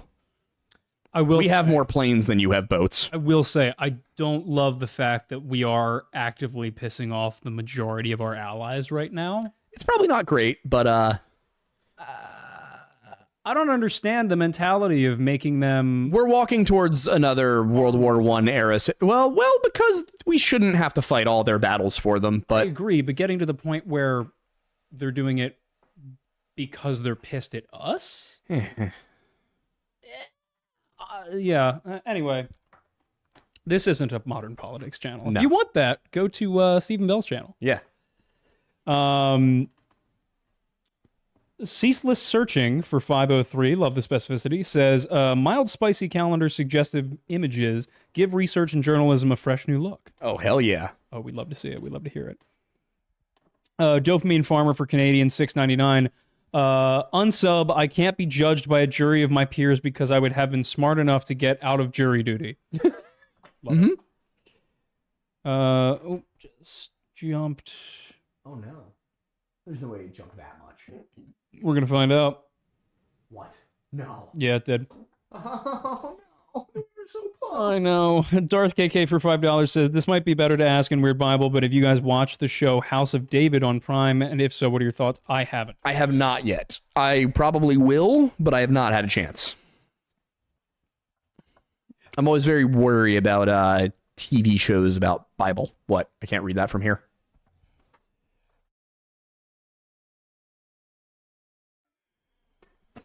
Well, didn't you know, Aiden? Nothing happened there. Actually, you know, that day, nothing happened at all, and it was all Western propaganda. Nothing happened in 1986. 1989. So yeah, I guess nothing happened in Tiananmen Square in 1986. You're right. The first thing happened in 86. Yeah, Chernobyl. Well, that, but also there was wasn't there like another large revolution attempt in 86 that got no idea. Quashed? Yeah, I don't know. A lot of that Chinese fishing fleets off the coast of Argentina that contain thousands of ships that are stripping the entire Argentine coast of wildlife against international law. That's a thing. Whale wars, guys. Where are you at? They're going to need the entire U.S. Navy. Phenomenal. There's a lot of ships. It's just a sea of ships. There's a reason they're not off the Chinese coast. They're trying to starve Argentinians. Why Argentina? Because, Aiden, they don't care about anyone but China. Yeah, but Argentina is such a random place. Because it's the breadbasket of South America, that part of the sea. Yeah, fair. They're just stripping an entire section of the Sea of Life. Anyway. They won't do it in the Pacific because it affects them. This is what happens when we get tired. We start talking about politics. Yeah. Which is a weird... I don't know. Anyway. Yeah, so we haven't seen House of David. No. We'll take a look at it. White Trash Panda for $5 says, get out of jury duty, answer every question by shouting, my favorite color is clear, and okay, lady, when responding to a male. That's one way to go about it. Yeah.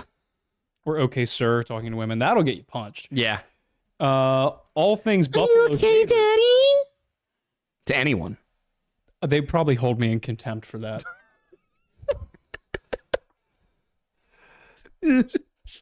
Walk in. It's like, state your name. Yeah. I might get shot by the bailiff. At least you wouldn't have to do jury duty. I wouldn't be able to do anything. That's fair. All Things Buffalo Sabres for Canadian $10 says, I'm RCMP and work in a community in northern Canada where there is a population of 1,500 people. We had 4 murders last year. It's me and 2 other officers at my post, and we have 6 vacancies. We can only do so much. I'll give you the benefit of the doubt that you're trying. Some of your, I wouldn't say comrades, I wouldn't say constituents. What's the word I'm looking for? Coworkers? Yeah, some of your colleagues, that's it. Some of your colleagues, I don't think are putting in as much goodwill and effort as you are. I don't have as much. I am more willing to believe that you're undermanned and understaffed than I am that Edmonton is. Yeah. I don't know. Maybe show some of the videos to your superiors and be like, hey, this is how we're being perceived. Yeah. Make sure that you credit this show as being the auditors of the RCMP. Because I just never see I never see good work. I'm also realizing, I think maybe one part, I hadn't thought about this before. A lot of these super chats are Canadian money. Mm-hmm. What if, because so much of our stuff is covering Canada, YouTube's just not pushing it to American viewers as much anymore? We canified ourselves. We might have. Oh no. We might want to check. Get me off this ride. We might want to check. We ran out of American content and YouTube thinks we're Canadian now. Yeah. Oops. Sorry there. Gotta show up in full Mountie garb next time. Oh my god, that'd be amazing. That'd actually be hilarious. New donation goal. Give us $10,000 and we'll dress as RCMP officers. And we'll infiltrate Canada and ask, hey, how many cases have you not solved today? I am at 7. Just blend in. Yeah. My God. I think one of my favorite incidences of this in television lately was actually Yellowstone, where the the livestock wardens with Casey are riding out to catch some horse thieves, and they catch them at a river that borders Canada, and the Royal Canadian Mounted Police are on the other side of the river, and the livestock wardens are like, well, do you want to get them, or do you want them to be punished? That's great. And the Canadians are just kind of like, like, we can't argue with you there. See you later, All Things Buffalo Sabres said again, or another thing saying, It's sad that this is my first day off in 17 days. Saskatchewan and Manitoba RCMP are cooked. I can't speak as much for Alberta and BC. Jeez. Honestly, I'm amazed you're the first RCMP officer to be watching us. Yeah. We're glad to have you here. Yeah. I mean, like I said, if you're genuinely understaffed and that's the problem you're having, I'm sorry. Yeah. But most of our criticism of the RCMP is more about the organizational structure than it is the individual Mounties. Yeah. I'm sure that they're good cops. I'm sure there are good Mounties, but good Lord, you've got to overcome a massive pain in the ass of a hierarchy. Yeah.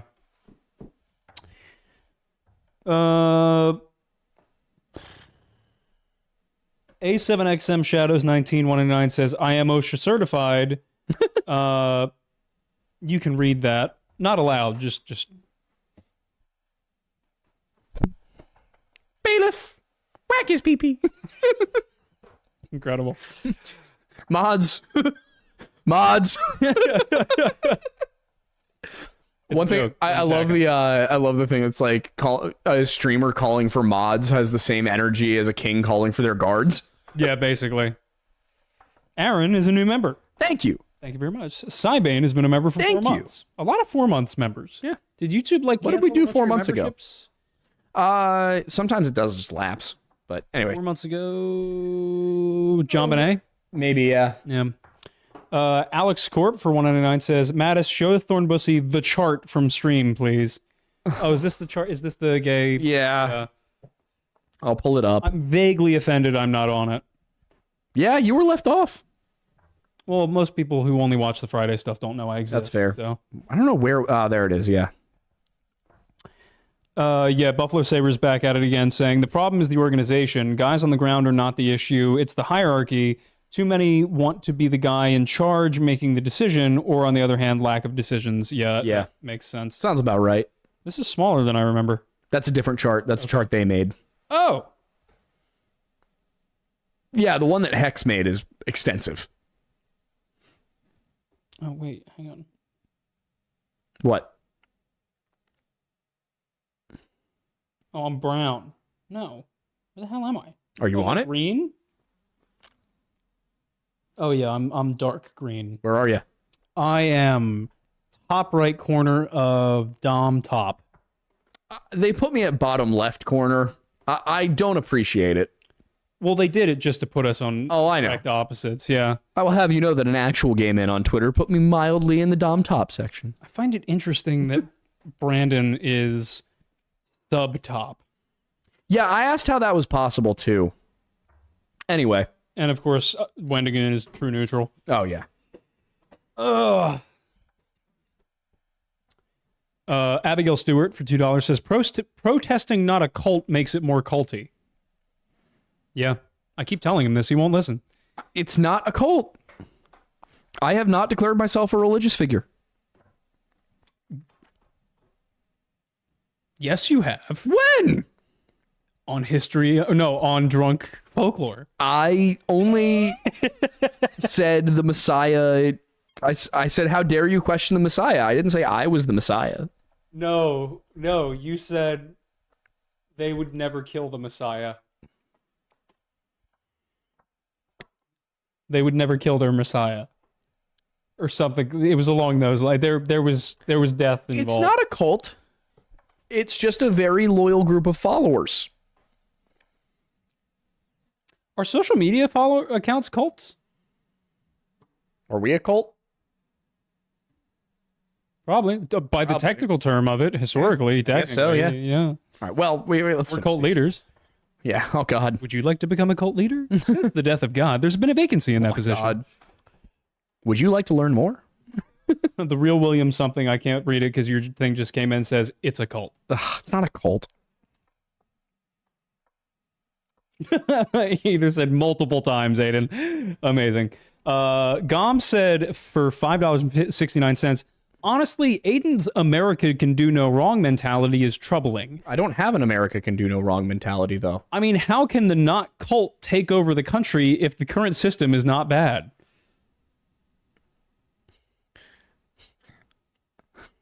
Huh? I'm struggling with that one. He's saying you have to recognize the bad in order for our not cult to take over. Well, yeah, I feel like Why would they follow us if things were good? things aren't good. I thought we made that very clear. There we go. Now you're getting the picture. Okay. Okay. Bert Moran has been a member for 9 months. Woo, that's a whole baby. I see.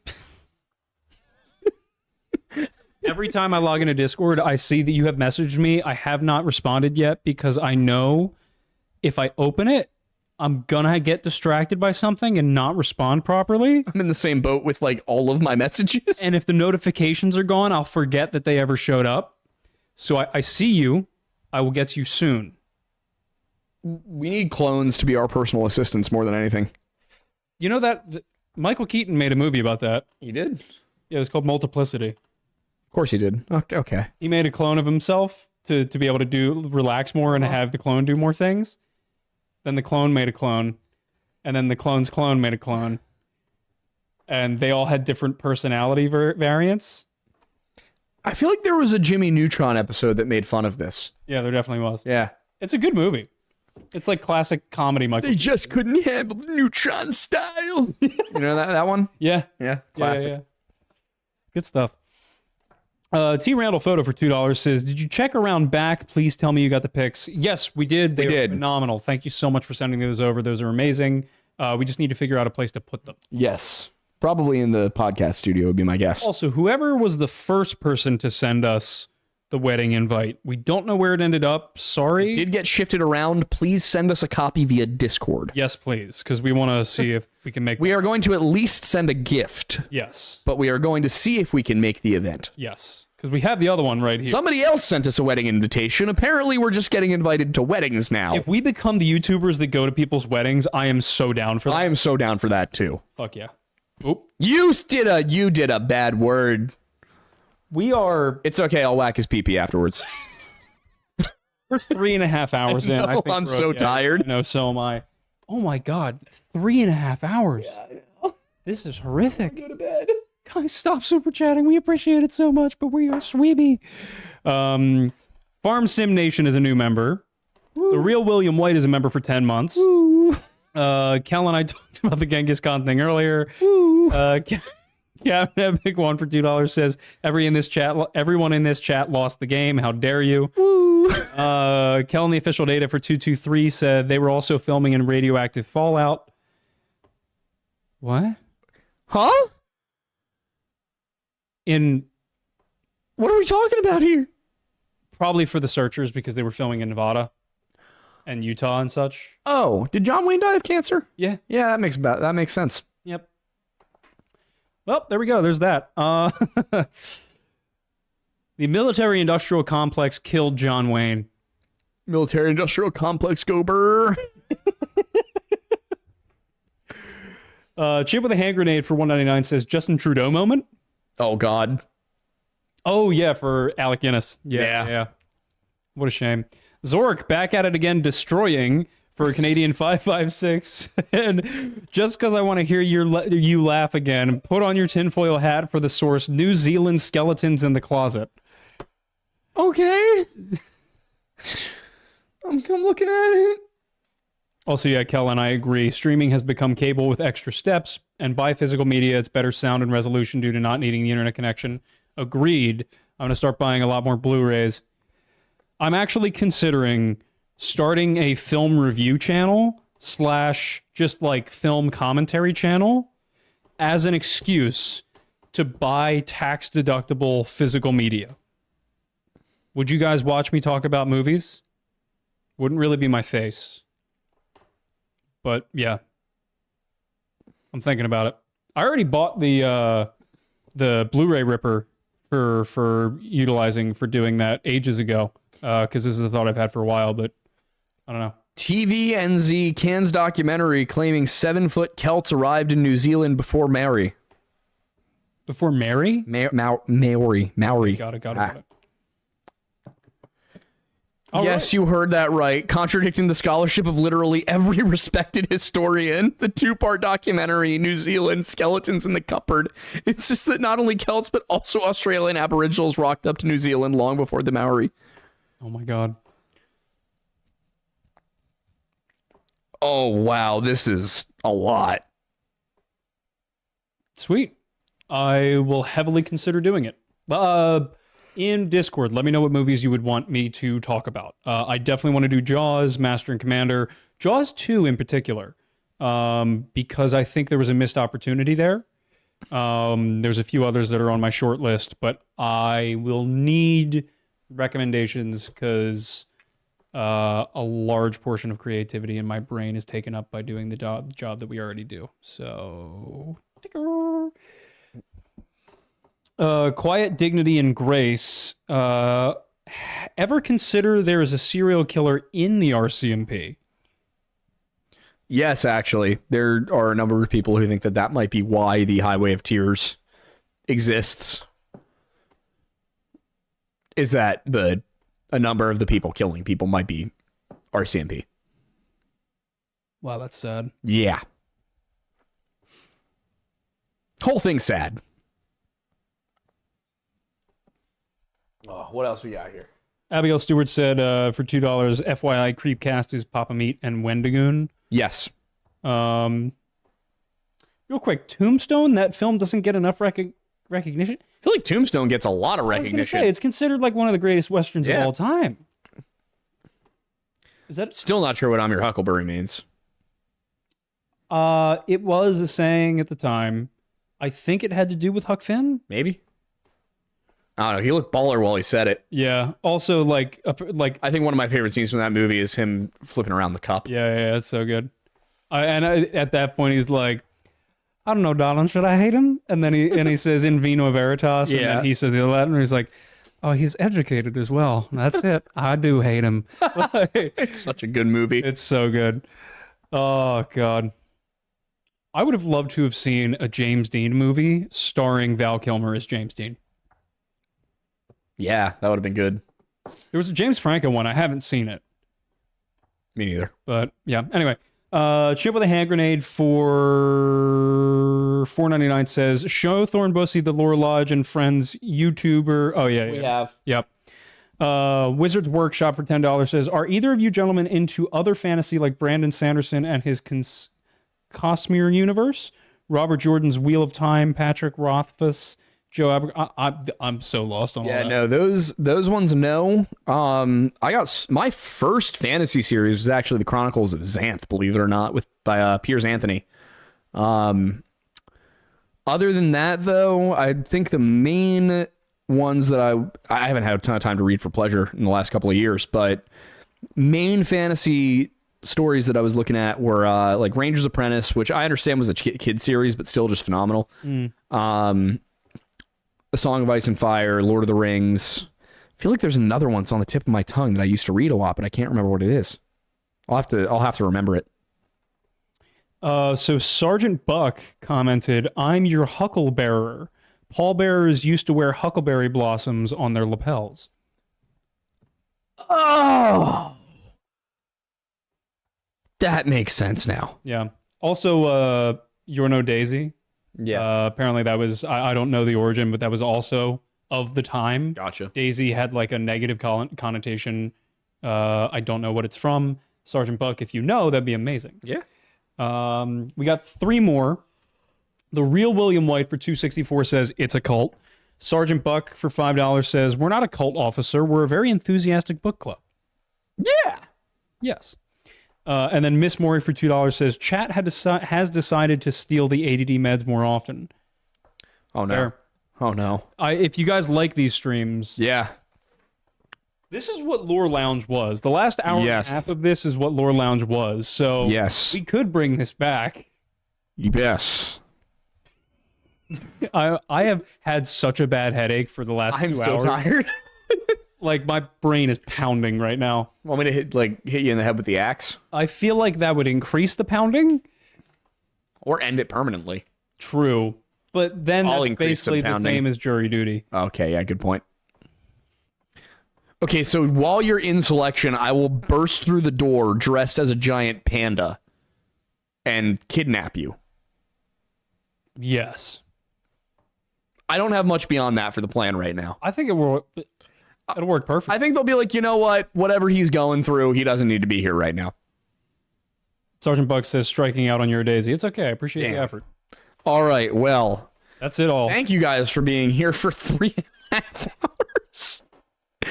Oh boy. We will be back. I mean, I'll be streaming again on Friday. We will be back next Monday. And this Friday, I am very excited for you guys to get the Giants of Patagonia video because I read the primary sources.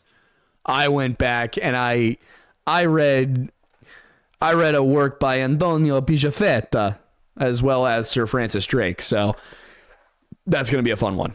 And I just put together the whole thing today. Yeah, there's some very dry humor in there. Yeah, I did edit one today because jury duty. Right. Sitting right about 46 minutes all in all. Yeah, it's gonna be a good one. I like that one. All right. Oh, also, I have added scripts to Patreon. Not all of them, but I've added several scripts to Patreon. So I'm going to be working on that over the next few weeks, hoping to get most of them from the last 6 months up. Basically, since I started typing the scripts the way I type them now. Nice.